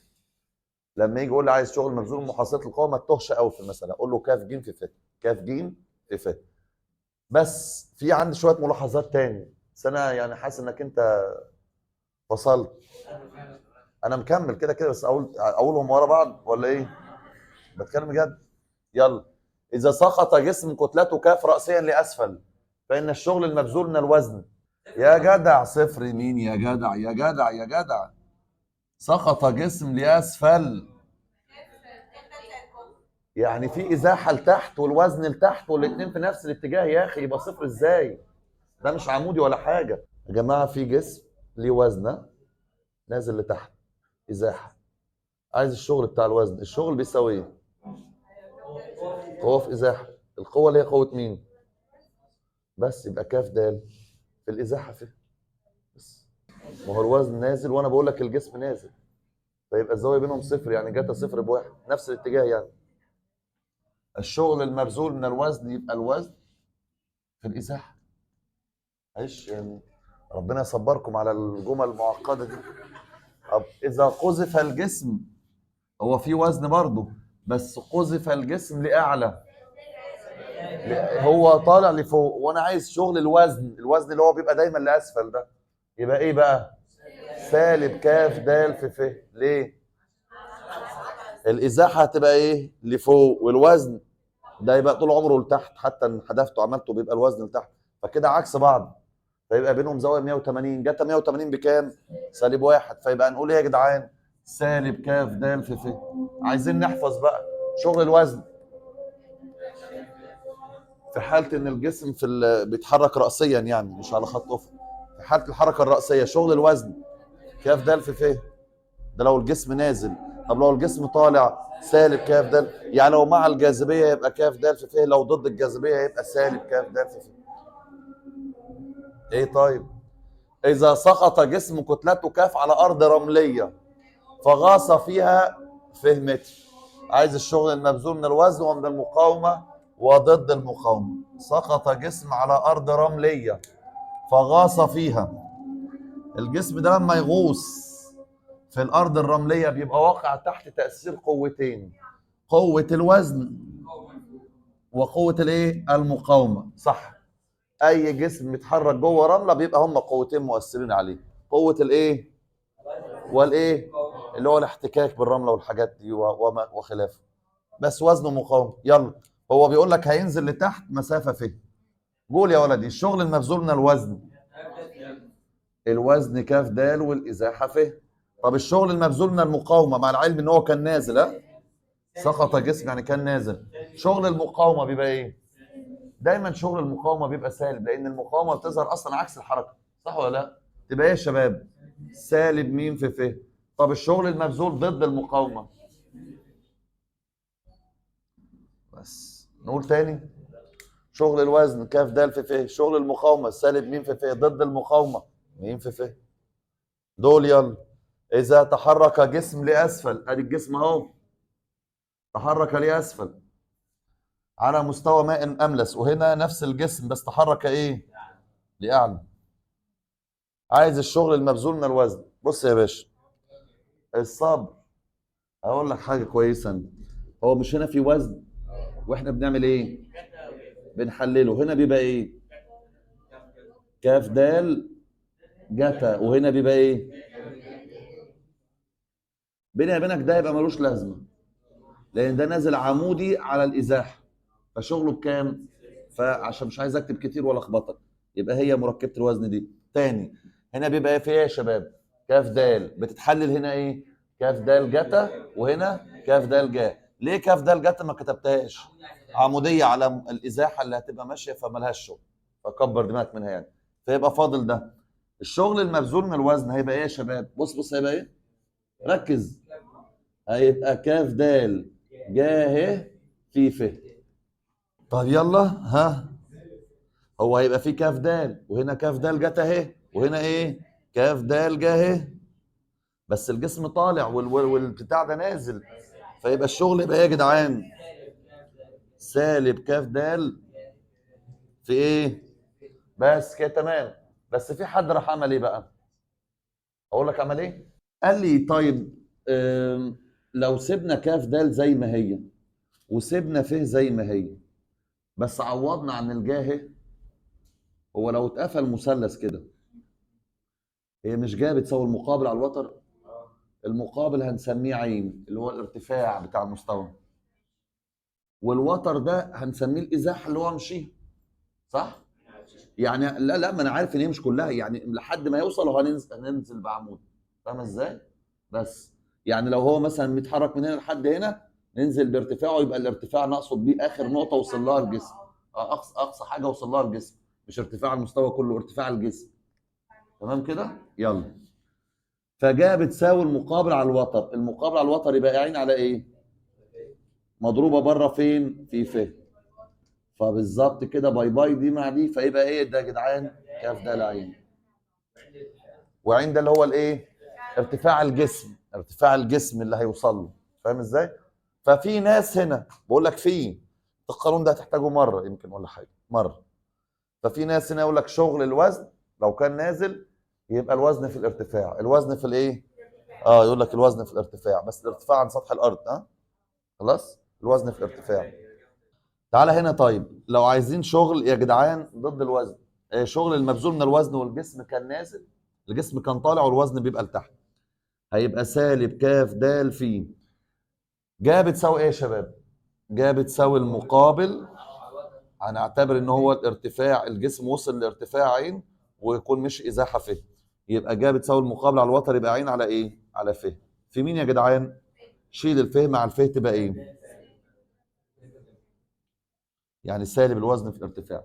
يعني لو هو نازل الوزن في الارتفاع، لو هو طالع سالب الوزن في الارتفاع، لو هو نازل وزن في ارتفاع، لو هو طالع. يا جدعان القوة حللناها، قاف جتا وهنا قاف جا، الشغل المبذول من القوة يبقى قاف القوة في الإزاحة، الحاجة اللي في اتجاه الإزاحة تبقى قوة في إزاحة، الحاجة اللي ضد الإزاحة تبقى سالب، الحاجة العمودية ملهاش شغل، حاجة في اتجاه الإزاحة قوة في إزاحة، حاجة ضد الإزاحة سالب القوة في الإزاحة، حاجة عمودية على الإزاحة، وبناء عليه شغل القوة قاف جتا ه في ف، شغل المقاومة سالب ميم في ف، شغل الره، شغل الره قاف جه ه، شغل الوزن لأنه عمودي على الإزاحة. بس طب ولما يقول لك انا عايز حاجه اسمها شغل من محصله القوه، محصله القوه اللي هي ايه؟ كاف ج. محصله القوه كاف ج في ف، كاف ج في ف. تعالى هنا، لو في جسم نازل في الهواء، نازل نازل نازل، ها نازل، نازل مسافه ف، وعايز شغل الوزن، هيبقى ايه؟ كاف د في ف. طب لو هو طالع وانا عايز شغل الوزن، سالب كاف د في ف، لان هيبقى دول عكس بعض، هيبقى هو طالع والوزن نازل، فيبقوا دول عكس بعض، يبقى بالسالب، سالب كاف د في ف. الجسم لما يقع في رمله، لما يقع في ايه؟ يلا، شغل الوزن يبقى ايه؟ كاف د في ف. طب شغل المقاومه سالب م في ف. طب شغل ضد المقاومه م في ف. حد كده، احنا كده قلنا لحد هنا. هنا شغل الوزن، هنا الوزن ما بيبقاش رأسي تماما، ببقى واخد المركبة بتاعته، كاف د ج، فيبقى كاف د ج في ف. طب هنا سالب كاف د ه. طب ليه؟ لأن المركبة بتبقى نازلة لكن الجسم ذات نفسه ايه؟ فضد بعض. لكن قلت لك ان في حد عمل اختصار شوية للموضوع ده، قال ان ممكن نعوض مكان ج بيساوي المقابل على الوتر، المقابل اللي هو ارتفاع الجسم، في اللي هي الازاحه اللي مشيها شطب، لان الجسم اللي نازل شغله الوزن في الارتفاع، الوزن في ارتفاع الجسم. طب واللي طالع طبيعي طالع ضد الجاذبيه، هيبقى ايه؟ سالب الوزن في الارتفاع، سالب الوزن. احسب بالجول الشغل الذي تبذله قوه مقدارها 20 ثقل كيلو جرام خلال ازاحه معيارها 50 متر نحو الشرق، اذا كان اتجاه القوه. بص انا عايزك تبقى عارف القوه مقدارها كام، وبتعمل ازاحه كام. الازاحه نحو الشرق، الازاحه طول الوقت فين؟ نحو الشرق. بس القوه دي اذا كان اتجاه القوه، مره القوه هتبقى ناحيه مين؟ يعني مره الازاحه ناحيه الشرق والقوه ناحيه الشرق، ومره الازاحه ناحيه الشرق لكن القوه ناحيه الايه؟ الغرب. يعني الاتجاهات دي اتجاهات مين فيهم؟ القوه. الازاحه دايما ناحيه الشرق. فانا هرسم، بصوا يا جدعان، انا عندي الازاحه نحو الشرق والقوه نحو الشرق، الاثنين نحو الشرق. فانا عايز الشغل في الحاله دي بيساوي ايه؟ القوه في الازاحه في جاتا الزاويه المحصوره، هتبقى مين الزاويه المحصوره؟ صفر. وجاتا صفر بكام؟ طب ما احنا قلنا خلاص بقى في الملاحظات، لو الاثنين نفس الاتجاه يبقى قوه في الازاحه على طول، يبقى القوه في الازاحه. القوه كام؟ القوه كام؟ 20. بس خلي بالك هو عايز بالجول. احسب ليه يا جدعان؟ الجول ده واحد عايز قوه بالايه؟ بالنيوتن. فانا ينفع امسك القوه دي اضربها في 9 و8 كده على طول، كده بنيوتن صح؟ دي القوه في الازاحه. الازاحه كام متر يا جدعان؟ 50. بس ونطلع الناتج 9000 و 9800. 9800 تبقى بالجول. بس وانتهى الموضوع. يلا المره دي بصوا يا جدعان، عايزك طول الوقت خليك فاكر الازاحه نحو الشرق. الازاحه ناحيه مين؟ الشرق. في حد كان بيقول حاجه؟ الازاحه ناحيه الشرق على طول. هي اللي بتتغير اتجاه مين يا جدعان؟ القوه المره دي ناحيه الايه؟ القوه 20 بس ناحيه الغرب اهي. قوه 20 هكتبها لك جنبي، قوه 20 بس المره دي عايز ناحيه الغرب. يلا دي القوه قاف ودي الازاحه. يلا قول لي الموضوع هيمشي ازاي بقى في الحاله دي. اقول له الشغل بيساوي يا جدعان، طالما ضد بعض يبقى الزاويه بينهم كام؟ 180. يا تقول قوه في ازاحه في جاتا 180، يا تقول سالب القوه في الازاحه، سالب القوه في الايه؟ الناس بتقول لك طالما ضد بعض يبقى اقول له سالب القوه في الازاحه، سالب القوه في الازاحه. يبقى سالب القوه كام؟ 20 في الازاحه كام؟ يبقى سالب نسينا نضرب في كام؟ في الازاحه اللي هي 50. ليه اضرب في 9 و8 يا شباب؟ عشان هو كان عايز بالجول، والجول ده لازم القوه تبقى بالنيوتن مش بالثقل كيلو جرام. طلع كام طيب؟ سالب 9800 جول، نفس الناتج بس بالسالب. طب المره دي لو القوه ناحيه الايه؟ الازاحه كده كده ناحيه الشرق على طول، خلاص ده موضوع اتحسم اهو. ازاحه 50 في اتجاه الشرق، خلاص. القوه بقى، القوه اللي هي بكام؟ والمره دي في اتجاه الايه؟ الشمال. طيب ما الشغل بيساوي، المفروض هنا يبقى قوة في إزاحة في جتا كام؟ 90، وجتا 90 بكام؟ أو هي طالما عمودية على الإزاحة يبقى الشغل بصفر وخلاص. من غير قوانين، أي حاجة عمودية على مسار الإزاحة يبقى شغلها بصفر. طب عايز لو القوة بتاعتك 60 شمال شرق. بص هي دي الاتجاهات بتاعتنا، دي شمال ودي جنوب ودي شرق ودي غرب. شمال شرق ادي شمال وادي شرق، شمال شرق ادي شمال وادي شرق، نمشي بخط كده، والزاويه بتتكتب ناحيه الكلمه الايه؟ يعني ناحيه الشرق. دي القوه بتاعتك هي 20. والازاحه على فكره الناحيه دي الازاحه بتاعته كام يا جدعان؟ 50. مين يقول لي كده؟ يلا يبقى الشغل بيساوي يا جدعان القوه في الازاحه في جهه الزاويه، القوه في الازاحه في بس القوه في الازاحه في جهه الزاويه يبقى 20 في 50 في جهه 60 في 9 و8 في الاخر عشان نحولها تطلع كام؟ 4000 بالجول. طب عايز اقول حاجه، كان ينفع واحد يحلل القوه 20 مطرح ما تنام جيب التمام وهنا جاء، كان هيبقى المركبه اللي فوق مالها؟ مالهاش شغل يبقى بصفر، كان هيبقى ناخد دي هيطلع نفس الاجابه. ما هتبقى القوه في جاتا 60 20 جاتا 60 في الازاحه 50 وهضرب في 9 و8 عشان احولها، كان هيبقى نفس الاجابه. طيب بص يا سيدي، استنى على دول معلش، استنى على دول عايزين نعمل كده ايه حاجه شبه اللي انت كنت واخدها. انا عايز ابدا بالمثال الاخير. يقول لي جسم كتلته 5000 كيلو يتحرك على خط مستقيم افقي بعجله 49 سم لكل ثانيه تربيع تحت تاثير قوه افقيه ق ومقاومه 24 ثقل كيلو جرام مبتدئا من السكون. احسب الشغل خلال 20 ثانيه من بدء الحركه بالحالات الاتيه. بص يا باشا، انا اولا هو بيقول لك جسم كتلته كذا يتحرك في خط مستقيم ايه يا ريس؟ افقي. وقالت تحت تاثير قوه افقيه ايه؟ ومقاومه كام؟ بس يبقى ادي الجسم اهو في قوه افقيه قاف اهو، ما قالش عليها صح؟ وفي يا جدعان مقاومه، المقاومه كام؟ المقاومه كام؟ ثقل كيلو جرام. تيجي نشتغل الوحدات بتاعتنا كلها بالنيوتن، بس هو كان عايز ايه بقى؟ احسب الشغل بثقل الكيلو جرام عادي. يبقى حولها ولا اسيبها؟ خلاص سيبها لان هو عايز بثقل الكيلو جرام. خلاص يبقى هنا هنكتب كام يا جدعان؟ 24. طب هنا يبقى تحت فيه ايه؟ الوزن صح اللي هو ايه؟ بس خلي بالك لو انت كتبت كاف دال كتله في عجله انت كده بتجيب بالنيوتن صح ولا لا؟ بتجيب بالايه؟ لو عايز ثقل كيلو جرام يبقى ايه؟ كاف بس وخلاص صح ولا لا؟ تاني، انت دي الوحده دي بالايه يا جدعان؟ ثقل كيلو جرام.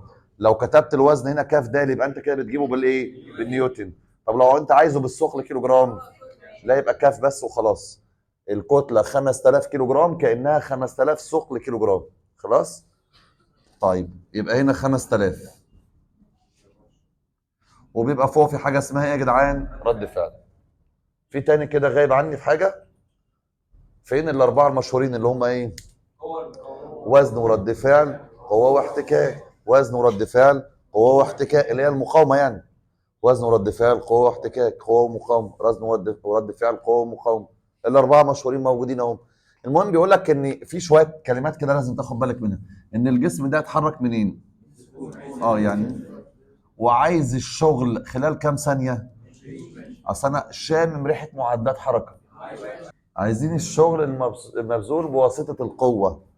انا عايز اجيب القوه دي، القوه دي مش موجوده. اوعى تقول لي ان هي بتساوي 24 لان هو الجسم ده اتحرك من السكون، يعني معناها ان دي سرعه مش منتظمه صح؟ يعني ما تقدرش تقول يمين بيساوي شمال، يمين فوق بيساوي تحت ويمين بيساوي شمال لو الجسم ماشي بسرعه ايه يا جدعان؟ لكن لا ده بادئ من السكون يعني السرعه تتغير في عجله. اجيب قاف ازاي؟ نيوتن الثاني. نيوتن الثاني بيقول ايه؟ مع ناقص عكس بيساوي كف جيم. بس خلي بالك ده مشكله، ده لو كتب بالطريقه دي طالما شغال نيوتن الثاني يبقى لازم ده يبقى بالايه؟ سبحان الله، لازم ده يبقى كله بالنيوتن يا جدعان. لازم كله بالنيوتن. يبقى الصح في القانون اقول له ايه؟ مع ناقص عكس، خلي بالك دي ثقل كيلو جرام، ها؟ يبقى اضربها في كام؟ كده انا نيوتن والله. مع ناقص عكس بيساوي ايه في ايه؟ كاف.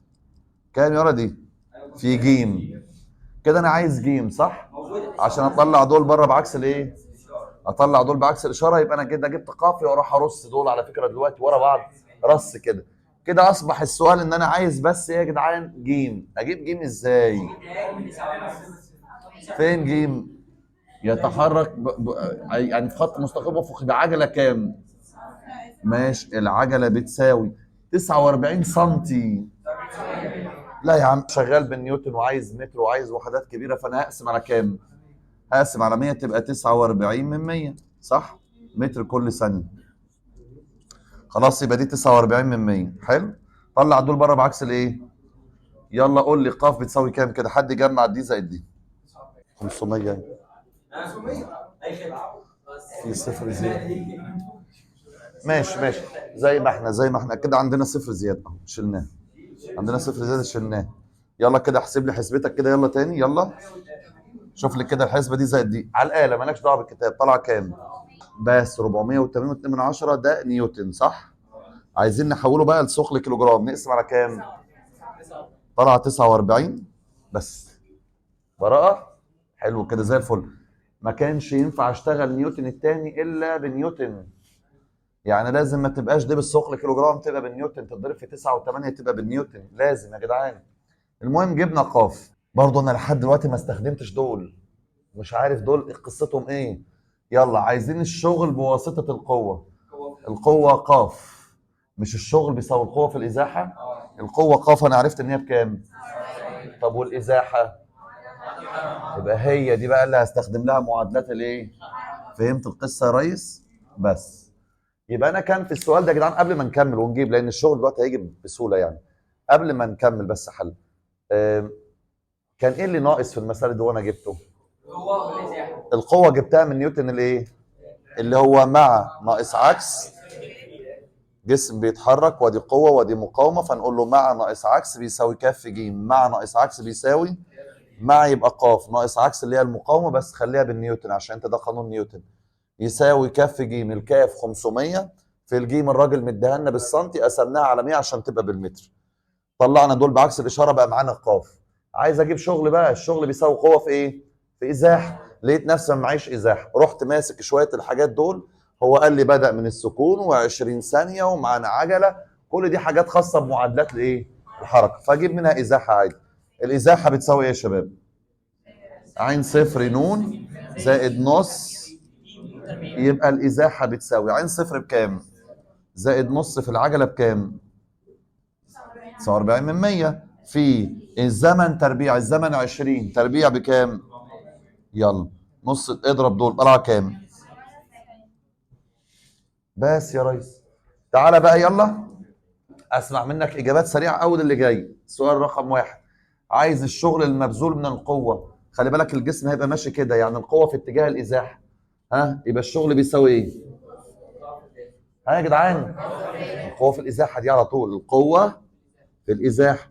هتقول لي في جهه الزاويه، الزاويه تبقى صفر، ما هي القوه في اتجاه الازاحه. طب القوه كام؟ في الازاحه كام؟ كام؟ 98. طلع كام؟ طبعا ثقل كيلو جرام في متر، زي ما هو طلب على فكره. هو عايزها بالايه؟ ثقل كيلو جرام في متر. عايز بواسطه المقاومه. المقاومه سالب مين في ف صح؟ شغل المقاومه بيبقى يا جدعان، شغل المقاومه بيبقى سالب مين بكام؟ في ف كام؟ يبقى الشغل بيساوي كام يا ولدي؟ ثقل كيلو جرام في متر. طيب رقم 3. عايز الشغل ضد المقاومة. ضد المقاومة نفس الرقم بس شيل السالب. يبقى 2352 ثقل كيلو جرام في متر. خلاص. طب يا جدعان عايزين بواسطة القوة المحصلة. ها هنجيبها ازاي دي؟ القوة المحصلة يبقى كاف ج في ف. يبقى كاف ج في ف. سامحني بقى مفيش مكان. كاف بكام؟ 549. في الجيم جبناها بكام؟ 49. الجيم 49 من 100. 98. في الف كام؟ 98. اخر واحدة عايز بواسطة الوزن. صفر. ليه؟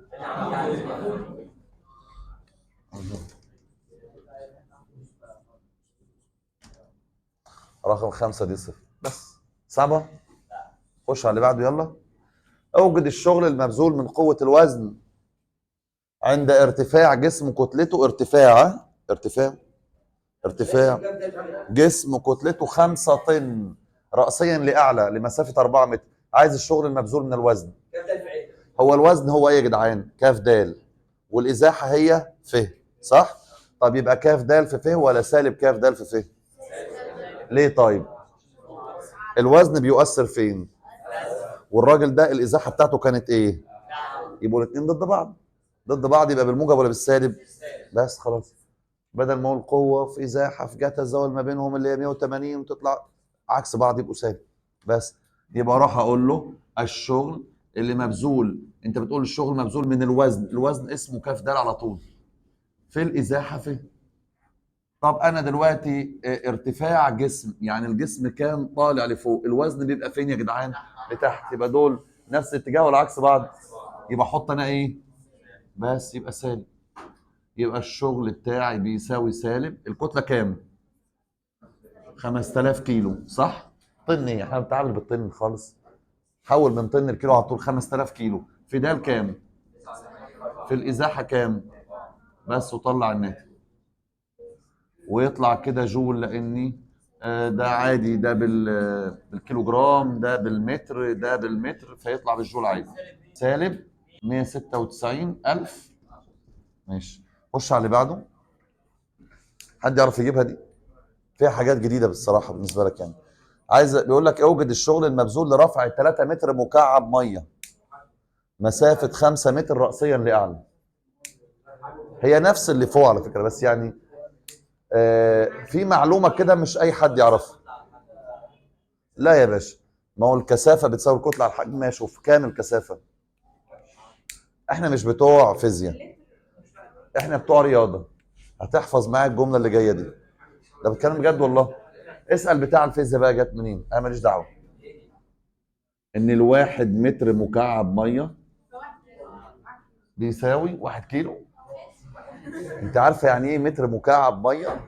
يعني متر في متر في متر. ده لو اتجمعتوا كلكم عشان ترفعوه من الارض مش تقدروا تشيلوه على فكره.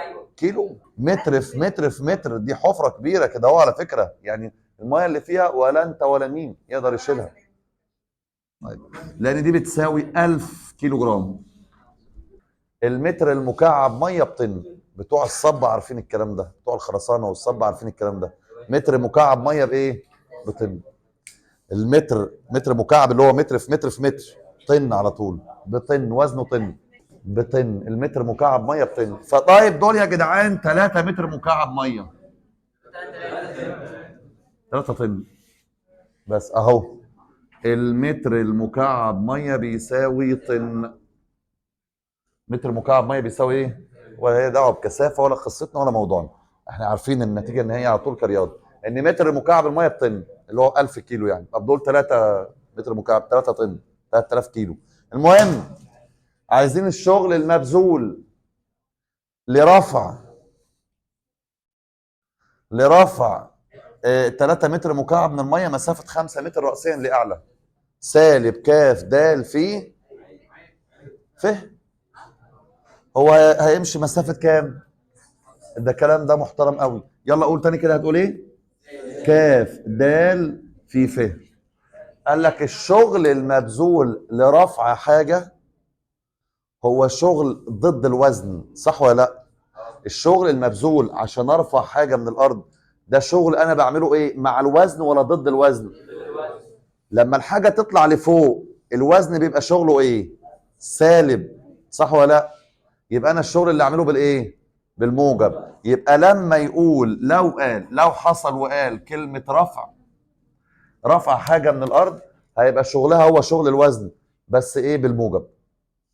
الوزن شغله كاف دال في ف، سالب كاف دال في ف، لأن هي الجسم كان طالع والوزن بيبقى نازل، فدول عكس بعض، صح؟ يبقى شغل الوزن بيبقى سالب كاف دال في ف. طب الشغل المبذول لرفع الجسم ده شغل مبذول ضد الوزن اصلا، يعني انا عايز قوه قد الوزن بس تبقى عكسها لفوق، صح ولا لا؟ شغل ضد الوزن فيطلع بالايه؟ فاحنا بنجيب شغل الوزن عادي بس نعكس الاشاره. انت مش فاهم؟ شو الجسم ده كان طالع لفوق، صح؟ يبقى وزنه ايه؟ يلا يبقى شغل الوزن ايه؟ بس خلاص شغل الوزن سالب. براءه. لما يقول لك عايز شغل مطلوب منك لرفع حاجه، ده بيبقى شغل ضد الوزن. ده بيبقى شغل ضد الوزن، شغل انا بعمله ضد الجاذبيه عشان ارفع الجسم لفوق، فبيبقى شغل ضد الوزن. شغل الوزن في الحاله دي بيبقى سالب لان الوزن نازل والجسم طالع. طب انا عشان ارفع يبقى اعمل شغل ايه يا جدعان؟ ضد الوزن. ضد الوزن، الوزن كان شغله سالب، يبقى انا اعمل شغل ايه؟ موجب. دايما احفظها كده، الشغل اللي هنستخدمه عشان نرفع حاجه ده شغل ضد الوزن اهو. الشغل المطلوب لرفع جسم هو شغل ضد الوزن. وانا عارف ان في المساله دي شغل الوزن بيبقى بالسالب، انا بقى ضده، يبقى شغل الوزن بالموجب، اكتبها بالموجب كاف دال في ف. يبقى الشغل بيساوي، الكتله كانت كام يا جدعان؟ 3000 كيلو. في الدال كام؟ في الفه انا همشي مسافه كام؟ الشغل اللي يطلع كده طالما ده بالمتر، ده بالمتر وده بالنيوتن، ما هو كاف دال دي كده نيوتن، وزن بالنيوتن، يبقى اللي هيطلع ده يطلع بالجول. طلع كام؟ 147,000. بيقول لي شدينا عربة سكة حديد بواسطة حبل يميل على القضبان بزاوية 60 وتحركت مسافة 20 متر، فإذا كان الشد في الحبل بيساوي 75 ثقل كيلو جرام، اوجد بالجول الشغل الذي بذلته قوة الشد. بص يا باشا، حاضر، ده قضيب السكة الحديد ودي العربة اهي. حلو، خلينا ايه نخبط مع بعض، لازم الاجابه تطلع من عندك انت، ما ينفعش تطلع من عندنا. هي العربه لما تبقى فوق السكه الحديد يبقى فين القوه المؤثره؟ وزن. وايه يا جدعان؟ ماشي. هو بقى بيقول لك ان احنا هنشدها، شدينا العربيه دي بواسطه الحبل، الحبل ده يميل بزاويه كام؟ اهي، هنشد بواسطه حبل، الحبل ده يميل على القضبان بزاويه كام؟ 60، فتحركت مسافه كام؟ الفه ب 20، صح كده؟ فإذا كان الشد في الحبل بيساوي كام؟ ماشي، يعني ده كده 75 ثقل كيلو جرام. اوجد بالجول الشغل الذي بذلته قوة الايه؟ الشد. يلا بس انتهى الموضوع كده، قول لي هنعمل ايه؟ طبعا هيبقى في مقاومة. أي سكة حديد، أي يعني إيه عربة ماشية على سكة حديد يبقى أكيد في احتكاك، ده عمره ما يبقى مستوى أملس، يعني الناحية التانية لو هي ماشية يمين هيظهر مقاومة. بس أنا هسألك سؤال، هو ذكر كلمة مقاومة؟ طب عايزها؟ خلاص، ولا عايز شغلها ولا جاب سيرتها وخلاص. انا عايز شغل القوه دي، قول لي اجيب شغل القوه دي ازاي؟ لو مش عايز تحللها ممكن نجيب الشغل بتاعها على طول على فكره. قوه في الازاحه، ما الازاحه هتبقى ماشيه كده في جتا 60 بس. طب لو واحد حللها ايه اللي هيحصل؟ هتطرح مطرح ما تنام نضرب في جيب، وهتبقى هنا جتا وهنا ايه؟ جا. بس العموديه على الازاحه بيبقى شغلها بكام؟ وهنجيب شغل دي بس. طب ما يبقى نفس النتيجه هي صح؟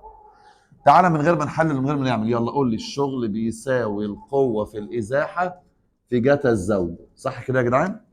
يلا، عشان أنا كده ما حللتش لأن في زاوية ما بين القوة والإزاحة. يبقى الشغل بيساوي القوة كام؟ بس خلي بالك هو عايزها بالفين فين فين فين بالجول يا جدعان. يبقى استخدم ثقل كيلو جرام دي ولا احولها؟ احولها لايه؟ ازاي؟ خلاص يبقى 75 في 9.8. القوة في الإزاحة، الإزاحة كام؟ هو قال اتحركت ازاحه 20 متر، في جاتا الزاويه ما بينهم كام؟ جاتا 60 بنص في دي 10 10 كام؟ ايه؟ جول. بس صعبه. ليه ما حللتش؟ عادي لو حللت. استحاله نحلل يا ريس عادي. انا ما حللتش بس عشان هو الموضوع سريع، يعني انت عايز ادي قوه وادي ازاحه، فيبقى القوه في الازاحه في جهه الزاويه ما بينهم يعني، فلو عايز احلل كنت حللت عادي يعني. السؤال اصل هنا يعني عارف انت لا مثلا لا محتاج له عجله ولا انت عايز شغل القوه بس. شغل القوه بيساوي القوه في الازاحه في جهه الزاويه ما بينهم، والقوه موجوده والازاحه موجوده والزاويه ما بينهم موجوده، يعني انت عارف انت الدنيا سالكه خالص يعني. ولا ايه؟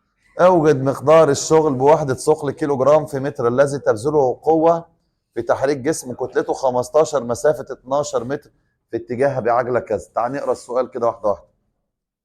عايزين الشغل حلو بالوحده دي اللي هي ثقل كيلو جرام، مش عايز هو لا جول ولا قرش. الذي تبذله قوه تحريك جسم كتلته 15 كيلو مسافه 12 متر. على فكره انا لا عارف الجسم ده في الهواء ولا الجسم ده على سطح افقي ولا على خشن ولا ما انا مش عارف له قصه على فكره بالمناسبه، يعني انا قريت السؤال مرتين. هو بيقول لي يا جدعان في قوه هتحرك جسم، لو حد كان قرا معايا يعرف ان في قوه هتعمل ايه يا جدعان، هتحرك ايه؟ الجسم ده دي كتلته هتحركه مسافه كام؟ بالعجله دي بس. طب يا عم كان على مستوى افق كان مش عارف، فانا مش هرسم، انا مش فاهم حاجه. لا عارف ده كان على مستوى افقي وفي مقاومه وفي ولا عارف ده كان في الهواء ولا كان ايه بالظبط. هو بص بيقول لك يا عم الجسم ده دي كتلته 15 كيلو جرام وهنحركه مسافه 12 بعجله 4 و9. خلاص بس. وعايز مقدار الشغل. يلا يا باشا قول لي هو الشغل بيساوي ايه؟ هو في الازاحه، يبقى الشغل بيساوي. هي الازاحه كام؟ فاضل مين؟ القوه اجيبها ازاي؟ هو على فكره ما حددش انهي قوه، صح ولا لا؟ هو قال لك قوه تحرك الجسم، صح؟ يعني ممكن يكون محصله القوه كلها او حتى من غير ما يقول القوه دي انا مش عارفها. عندي قانون نيوتن الثاني بيقول ق بتساوي ايه يا جدعان؟ كف ج. القوه اللي هي كف ج، يبقى الشغل بيساوي كف بكام؟ كف بكام؟ في الجيم بكام؟ في كام؟ بس حد طلع لي الناتج كام؟ 300 882 جول. اوجد مقدار الشغل بوحدة الثقل كيلو جرام. عايزها يا جدعان بوحدة ثقل كيلو جرام في متر. عايز احول، انت عارف الجول ده عبارة عن ايه؟ نيوتن في متر، فالمتر هو المتر كده صح؟ انت كده عايز تحول من نيوتن لايه؟ من نيوتن لثقل كيلو جرام، نقسم على كام؟ تطلع كام؟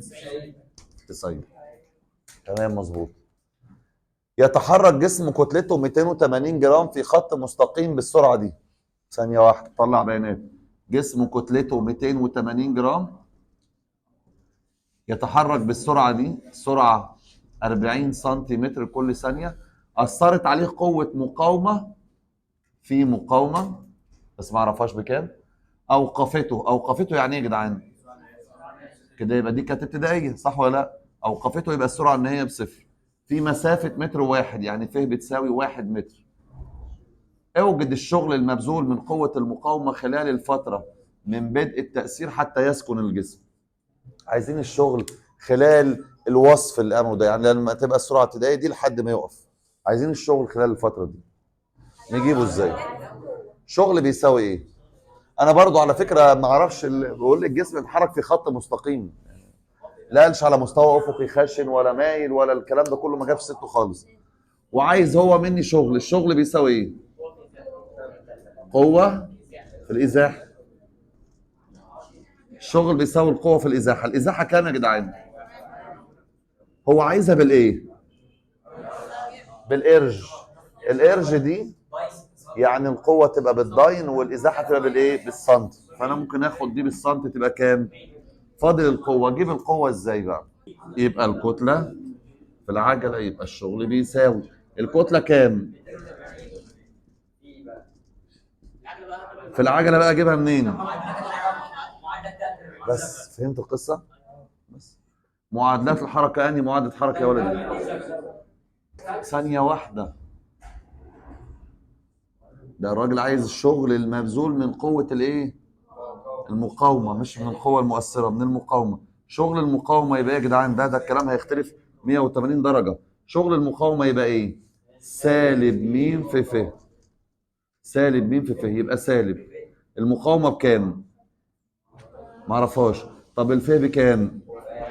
1 متر اللي هي 100 سم، عشان هو عايزها بالايه؟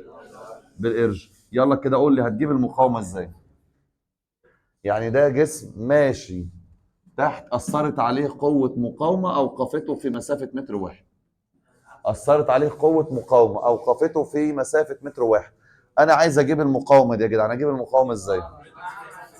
مع ناقص عكس بيساوي. ده كلام مظبوط. انا لو رسمت لك جسم كده اهو، يلا، في وزن طبعا. هو ما قالش على مستوى افقي على فكره، يعني ما قالش ان هو هيبقى دايس على حاجه عشان يبقى ليه وزن ورد فعل، بس هو قال ان الجسم ده اثرت عليه قوه ايه يا جدعان؟ مقاومه. هل ذكر ان في قوه كانت بتشده؟ لا.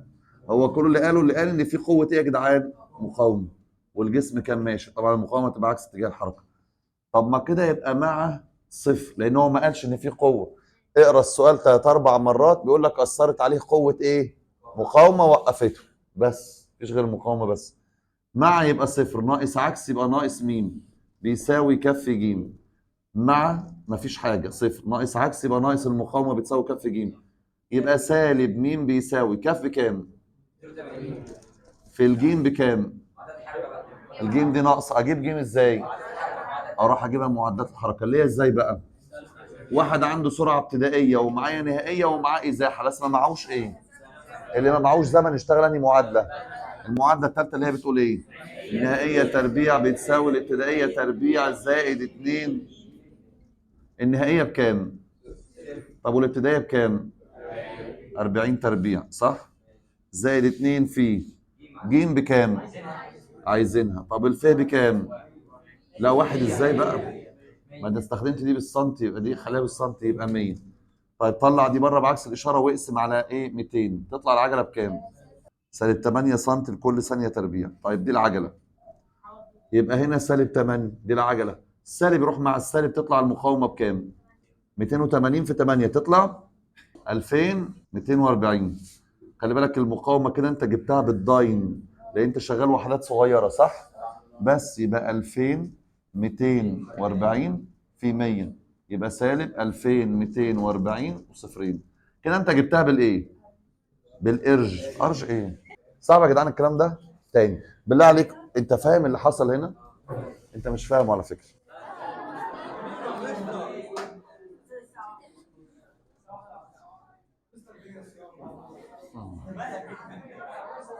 طيب قول لي كده معلش، هو الراجل ده عايز شغل الايه؟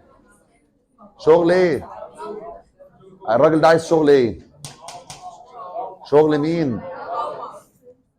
ملين ونكتب وراك. يلا شغل المقاومه اكتب ايه؟ شغل المقاومه بيساوي سالب م في ف. ما تسمع بقى يلا. سالب الف بكام؟ 100، عشان هو عايز بالارج، عايز حاجات صغيره كده. مين اللي ناقص؟ عايز اجيب المقاومه. أنا اجيب المقاومه ازاي؟ هو قال اثرت على الجسم من قوه مقاومه، قال في اي قوه تانية مؤثره؟ بس خلاص. يبقى انا بالنسبه لي الجسم اهو يا جدعان اهو، اثرت عليه قوه مقاومه، ما قالش في حاجه بتشد. المقاومه بتبقى عكس اتجاه الحركه على فكره، فهقول له مع ناقص عكس بيساوي كف ج. هيبقى سالب م بس يا رغاي، يساوي كاف ج. ج ناقصه، هضطر اعمل ايه؟ اكيد الشله دي فيها كلام، يعني معدات حركه دي، بس ما فيهاش زمن. يبقى المعادله ايه؟ اللي هو بتقول النهائيه تربيع بتساوي الابتدائيه تربيع زائد 2 ج ف. النهائيه بكام؟ والابتدائيه بكام؟ زائد 2 ج في الف بكام؟ طلعنا دي وقسمنا، طلعت العجله بتساوي سالب. السالب يروح مع السالب، المقاومه طلعت بكام؟ 2240. ماشي، يبقى 2240 يبقى الشغل بيساوي السالب ينزل و2240 وحط صفرين، ده يطلع بالايه؟ بيقول لي السيده تدفع امامها عربه بها طفل في حاله من السكون. يعني حاجه كده مثلا كده يا شباب، دي العربه اللي فيها الطفل. لا عربه دي حاجه كده ايه، مساله عملي. عربه دي يبقى حاجه ماشيه على الارض صح؟ بيبقى حاليا وقع تحت تاثير قوتين اللي هما مين؟ الوزن ورد الفعل صح؟ وبيقول لي السيده دي تدفع العربه اللي بيها طفل من حاله من السكون. حاله من السكون يعني كانت سرعتها الابتدائيه بكام؟ يعني كانت عين صفر بتساوي صفر. يقول لي على طريق افقي بقوه قدرها 2 ثقل كيلو جرام، والقوه دي تميل على الافقي لاسفل بزاويه كام؟ ثانيه. يبقى شكلها عامل ازاي القوه دي؟ بص يا سيدي، لا استنى. ولو في عربه طفل واحنا بنزقها يا جدعان، بيقول لك تدفع، يبقى اتجاه القوه نازل على العربه كده صح ولا لا؟ يعني انت تخيلها يا عمي عمليا، لو قدامك عربيه طفل وانت بتزقها، فالقوه بتاعتك يبقى تاثيرها يا جدعان جاي عامل كده صح ولا لا؟ بيزق العربه، بقوه 2 ثقل كيلو جرام. حلو، بس لاسفل يعني لقدام كده. وبيقول لك ان القوه دي تميل على الافق لاسفل بزاويه كام؟ 60. ضد مقاومات، يعني مديني مقاومه اهي 95 من 100 ثقل كيلو جرام. المقاومه دي بتتعمل ازاي يا جدعان؟ هو انا لو بزق العربيه كده اهو، مش هي تمشي لقدام؟ يبقى المقاومه فين؟ يبقى المقاومه لورا. يبقى المقاومه الناحيه دي كام يا جدعان؟ 95 من 100 ثقل كيلو جرام. خلاص كده؟ واحد بيزق العربيه لقدامه يبقى يظهر له مقاومه الناحيه الثانيه كده في العكس. بس انا ما بحبش خالص خالص خالص ان في قوه تبقى داخله على نقطه. انا دايما رد الفعل خارج من هنا، الوزن خارج من هنا، المقاومه خارجه من هنا، ده داخل، ده يبوظ لي الدنيا بقى، ده يعمل مهرجان في المساله. فبنعمل ايه؟ اللي داخل نخرجه منين؟ الناحيه الثانيه، نكتب 2 الناحيه الثانيه اهي، ودي لو دي 60 يبقى دي 60 بالتقابل، ونمسح بقى اللي داخله دي. يبقى كانت بتزق، بس انا هكملها خليها تخرج الناحيه الثانيه. خلاص كده يا شباب؟ ليه عملت كده؟ عشان تبقى القوه كلها مالها خارجه من نفس النقطه. تمام؟ في قوه تانية انا ناسيها، وزن ورد فعل، قوه واحتكاك. ادي وزن وادي رد فعل وادي القوه وادي الاحتكاك اللي هي المقاومه. بس خلاص، ايه رايك نحلل الاثنين؟ حللها طبعا، يفضل مطرح ما تنام نضرب 2 جتا 60 تطلع بواحد، ولو هنا 2 جتا يبقى هنا ايه؟ 2 جا تطلع جذر 3. خلاص يلا حللناه. بيقول لك انا عايز الشغل المبذول خلال دقيقه واحده. ونسينا نقول حاجه، بيقول لك كتله العربه والطفل 18 كيلو جرام. يعني العربيه بالطفل اللي جواها كام كتلتهم؟ 18 كيلو. عايز بثقل الكيلو جرام، يعني بالاثقال بالوحدات دي، الشغل المبذول خلال دقيقه واحده. قول لي هو الشغل، وطلب كذا حاجه، عايز شغل وزن العربه والطفل. شغل الوزن هيساوي ايه؟ ليه صفر؟ عمودي على الازاح، ادي اول واحده. طب عايز الشغل بتاع قوه السيده. قوه السيده اللي هي كانت كام؟ احنا حللناها، هنا كام وهنا كام؟ لا جذر 3. الجذر 3 دي ليه شغل لانه نازل ايه؟ يبقى فاضل ايه؟ الواحد ده هيبقى الشغل بيساوي القوه في الازاحه. القوه كام؟ عايز اعرف الازاحه كام. يبقى كده اللي ناقص معايا الازاحه صح ولا لا؟ اجيب الازاحه ازاي؟ على فكره انت بادئ من صفر وخلال زمن 60، وعايز اعرف بقى كده الازاحه بتاعتي كام. اعمل ايه يا جدعان؟ معادلات حركه. بس ايا ما كان معادله حركه بتبقى عايزه عجله. يعني انت فاهم؟ على فكره معادلات الحركه كلهم بيبقوا عايزين عجله. المعادله الاولى عين بتساوي عين صفر زائد ج نون، الثانيه ف بيساوي عين صفر نون زائد، الثالثه بتقول ايه؟ ان هي تربيع بتساوي الابتدائيه تربيع زائد 2 ج ف. فسؤال، انا بقول لك عايز ازاحه. الازاحه موجوده في القانون ده وفي القانون ده، سواء ده بيبقى عايز عجله سواء ده بيبقى عايز عجله. صح ولا لا يا جدعان؟ احنا عايزين عجله دلوقتي. طبق قانون نيوتن. يعني انت فاهم انا بفكر في السؤال ازاي؟ انا عايز الشغل بيساوي قوه في ازاحه. طب فين الازاحه؟ مش لاقيها. طب انا عشان اجيب ازاحه هستخدم دول مش كافيين، دول اتنين بس، عايز حاجه ثالثه، عايز عجله معاهم. هتجيب الازاحه من هنا عايزه عجله، هتجيب الازاحه من هنا عايزه عجله برضه. اجيب العجله ازاي بقى؟ نيوتن التاني بيقول إيه يا جدعان؟ مع ناقص عكس بيساوي كف ج. يلا مع اللي هي كام؟ ايه يا جدعان؟ مع كام؟ ناقص عكس اللي هو كام؟ بيساوي ايه بقى؟ كف ج. كام الكتله؟ 18. في ايه يا جدعان؟ المعادله دي كده فيها اخطاء. ايه الاخطاء اللي فيها؟ لازم طالما هطبق نيوتن الثاني تبقى بالنيوتن، صح؟ دي كانت واحد ايه يا جدعان؟ لما هي كانت 2 ايه؟ اصلا كانت 2 ايه؟ فلما حللتها يبقى واحد ثقل، اضربه في كام؟ يبقى في 9 و8 ناقص ال 95 من 100 دي برضو كانت بالايه؟ بالثقل، اضربها في كام؟ حد حسب لي الحسبه دي، يطرح دول ويقسم على 18 يقول العجله طلعت كام؟ 49 على كام؟ 1800. بس خلاص ما تقربش. بس دي العجله. متر لكل ثانيه تربيع، كلامك مظبوط. بس يا سيدي قول لي بقى، طيب دلوقتي معانا سرعه ابتدائيه، معانا زمن، معانا عجله، عايزين ازاحه بقى. استخدم انهي قانون؟ التاني بقى. ما انت معكش السرعه النهائيه، يبقى التاني اللي هو عين صفر ن زائد نص ج ن تربيع. يلا الازاحه انا عايزها عين صفر بكام؟ صفر زائد نص في العجله بكام؟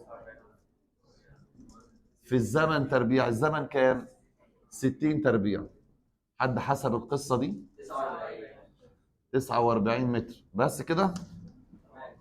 طيب عايزين يلا بقى الشغل من وزن العربه والطفل. الشغل ده يساوي كام يا جدعان؟ ليه بقى؟ عمودي. عايزين الشغل من قوه السيده. كانت دي قوه السيده على فكره. كان ممكن اقول له قوه في ازاحه في جاتا 60، بس احنا حللناها خلاص، حللناها. هيبقى هنا دي عمودي ملهاش شغل، ويتبقى الواحد بس ليه شغل، صح؟ الواحد هيمشيك ازاحه كام؟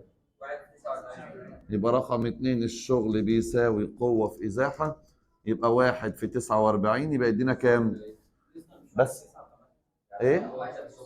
هو عايز الشغل هنا. بص بقى، اوجد بثقل الكيلوجرام بس.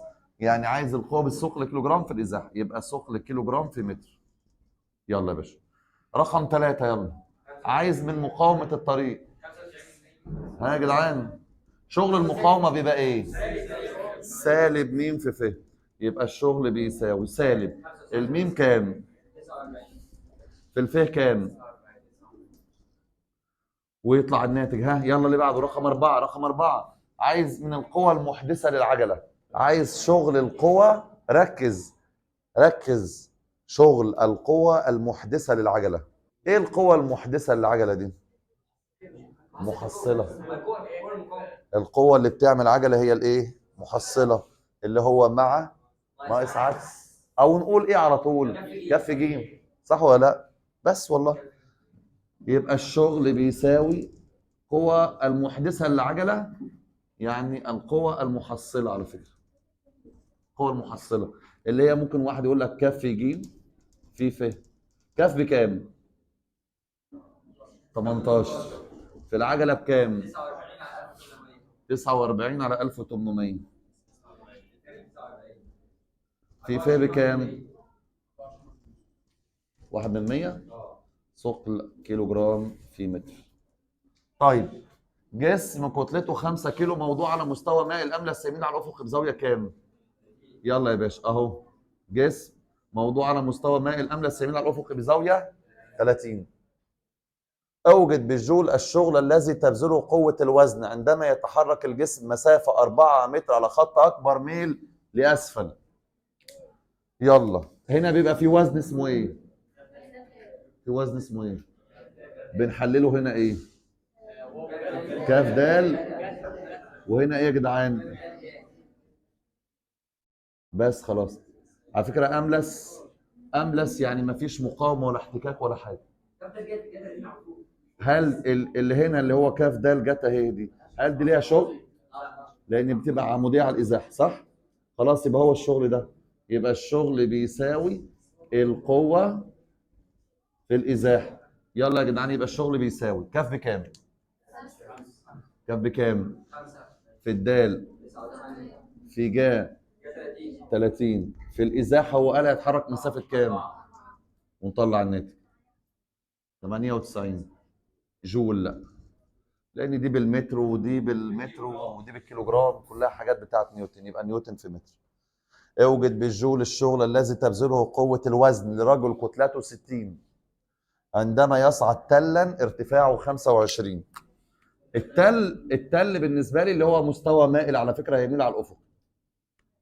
فلما يجي يقول لك رجل يصعد تلا يبقى يصعد حاجة منحدر كده اهو. يلا يا باشا، عايز بالجول الشغل الذي تبذله قوة الوزن لرجل كتلته كام؟ هو الوزن مش بيبقى هنا كاف دال ويتحلل هنا ايه؟ طب وهنا ايه؟ حلو. ويصعد تلا، التل ده ارتفاعه 25 متر. ارتفاع على فكرة، يصعد التل يعني يصعد لآخره، صح ولا لا؟ ارتفاع التل يعني يصعد تلا، وهو قال لك ارتفاعه 25 متر. عايزين الراجل ده صاعد يا جدعان، عايزين الشغل الذي تبذله الوزن. ها؟ والله في واحد هيقول لك ايه الشغل. احنا قلنا لو الراجل ده كان نازل يبقى الوزن في الارتفاع، لو نازل الوزن في الارتفاع. طب ولو طالع سالب الوزن في الايه؟ الراجل ده كان طالع يبقى الوزن في الارتفاع ولا سالب الوزن في الارتفاع؟ بس في حد هيقول لك جت منين؟ احنا استنتجناها، نستنتجها تاني.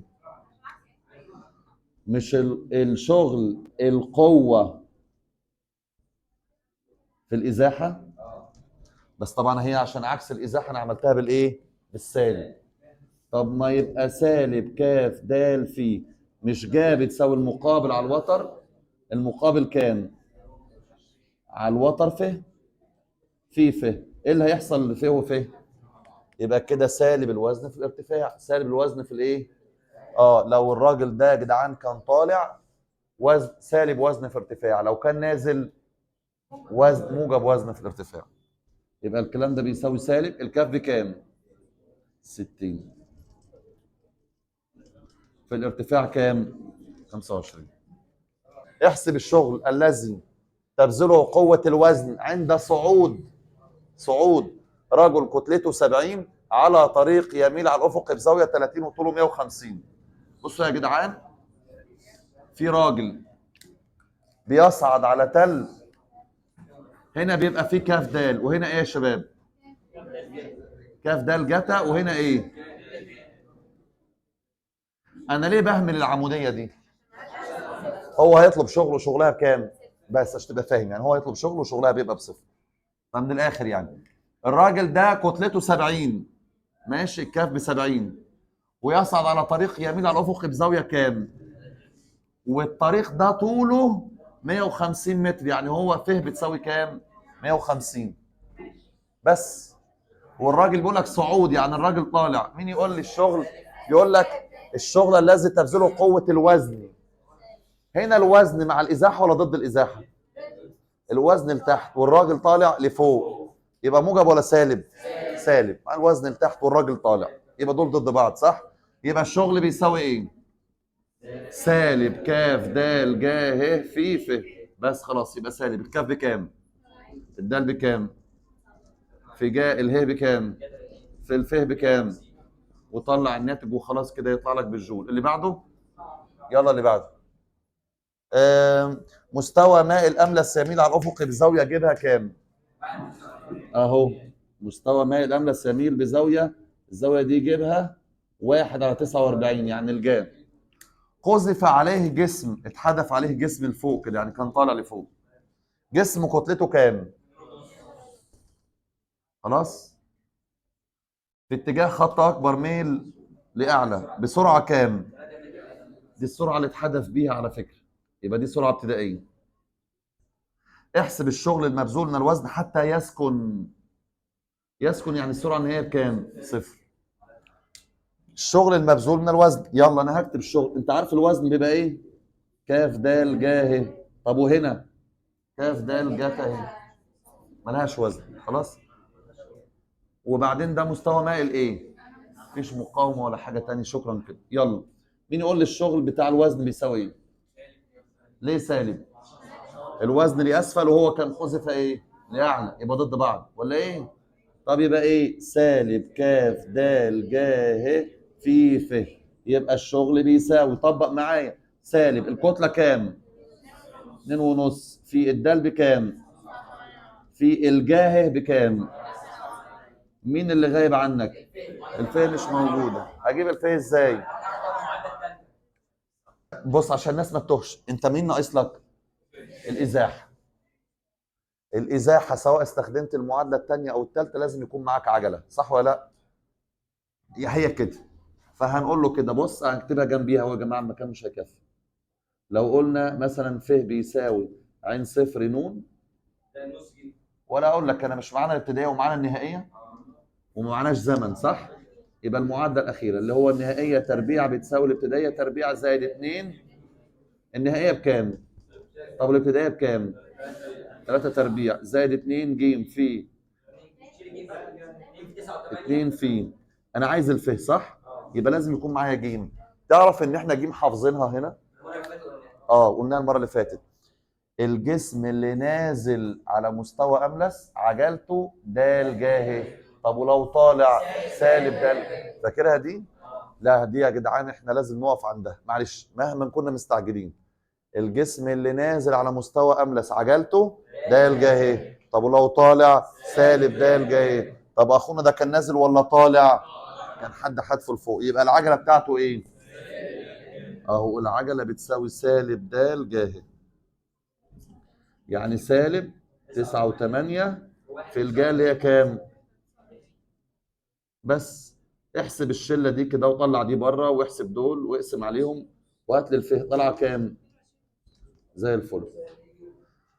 هنيجي هنا بقى 22 ونص، هيطلع لك الشغل بيساوي كام؟ بص يا معلم، الشغل لو القوة متغيرة، لو القوة ايه؟ ودالة في الزمن ودالة في التكامل هيجيب ايه؟ لو القوة متغيرة كده برنس يلا. قوة متغيرة، ما سمعناش ايه ده؟ انا بزعق يا راجل حرام عليك. لو القوة متغيرة ودالة في الزمن تكاملها هيجيب ايه؟ قوة في زمن ده دفع. لكن لو القوة متغيرة ودالة في الإزاحة تكاملها هيجيب ايه؟ شغل. لو قوة متغيرة دالة في الزمن تكاملها هيجيب دفع. طب متغيرة في الإزاحة يبقى تكاملها هيجيب شغل تاني. لو قاف بتساوي حاجة نون تكاملها هيجيب ايه؟ دفع. لو قاف بتساوي حاجة ف تكاملها هيجيب شين شغل. خلاص كده؟ بس خلي بالك ده لو القوة في اتجاه الإزاحة تجيب تكامل على طول. لو القوة مش في اتجاه الإزاحة يبقى عايزين نعمل تكامل لقاف جتا ه بالنسبة لف عشان تبقى نحللها، يعني تبقى في اتجاه الإزاحة. يعني ملهاش لازمة بصراحة، معلومة قلت لك وخلاص. انا بس عايز اقول لك على حاجه، لو القوه داله في الزمن تكاملها هيجيب دفع، لو داله في الازاحه تكاملها هيجيب داله في الزمن تكاملها هيجيب داله في الازاحه تكاملها هيجيب. طب يلا، يتحرك جسم تاثير قوه موازيه لهذا المستقيم مقدارها اهو كده، قوه داله في الازاحه حيث فيه بعد الجسم عن نقطه الاصل على هذا المستقيم. اوجد الشغل من فيه يساوي 3 الى فيه يساوي 5 متر. يلا يا جدعان، ها الشغل بيساوي ايه؟ دي قوه ثابته ولا متغيره؟ لو هي داله في الزمن كان تكاملها هيجيب. طب هي تكامل يعني متغيره في الازاحه يبقى تكاملها هيجيب. يبقى تكامل 2 ف زائد 1 بالنسبه لف. هو عايز من كام لكام؟ من 3 ل 5. اعملها على الاله يطلع الشغل بكام؟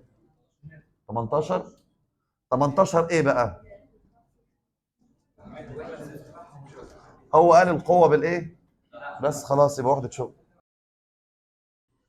يتحرك جسم في خط مستقيم تحت تاثير القوه دي اللي هي بدلاله ف، بس اداني ثابت فيها اسمه ايه؟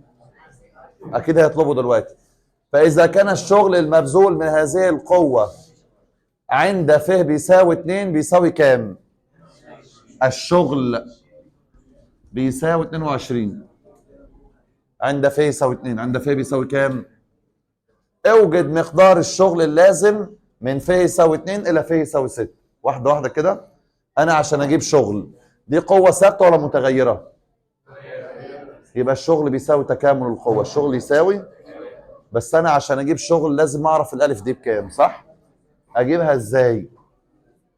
نستغل المعلومه اللي هو مديها لنا دي. هو بيقول لك الشغل بكام؟ يبقى تكامل التلاتة ف تربيع زائد 2 ف زائد ألف بيساوي 22. هو الشغل بتاعه ده عند ف بيساوي كام؟ عند ف بيساوي 2، يعني من 0 ل 2. خلاص؟ أنا عوضت في اللي هو قاله. هو قال الشغل ب 22، قلت له يبقى التكامل ب 22. الشغل ب 22 يبقى التكامل كامل دي هزود 1 على الأس ونقسم، زائد كامل دي كامل الألف. ما أنا بكامل بالنسبة لف. ف يبقى بالنسبة لإيه؟ لف. يساوي كام؟ 22. بس حدود التكامل من كام لكام؟ ده تكامل محدد. عوض يلا ب2. 2 تكعيب و2 تربيع و2 في ألف. لما نعوض بصفر يساوي بره كام؟ 8 و4 22. طلع ده بعكس الإشارة، يبقى 2 ألف ب10. يبقى الألف بكام؟ كده يبقى القوة بتساوي 3 ف تربيع زائد 2 ف زائد. تعرف تجيب لي الشغل من 2 ل 6؟ اعمل ايه؟ تكامل من 2 ل 6. ده كله ارقام يبقى على القلم، مفيش ثابت ولا حاجه. طلع كام؟ بس يا باشا وحده شغل، لان هو مش قايل وحده شغل، مش قايل القوه بايه. بس الاخير اهي وصلنا، الحمد لله على السلامه. دي اسمعها منكم انتوا والله. عايز الشغل من 0، دي قوه ودي ازاحه. عايز الشغل من 0 لحد 8. نعمل ايه يا جدعان؟ دي قوة ثابتة ولا متغيرة؟ يبقى الشغل بيساوي التكامل، والتكامل بيجيب مساحة.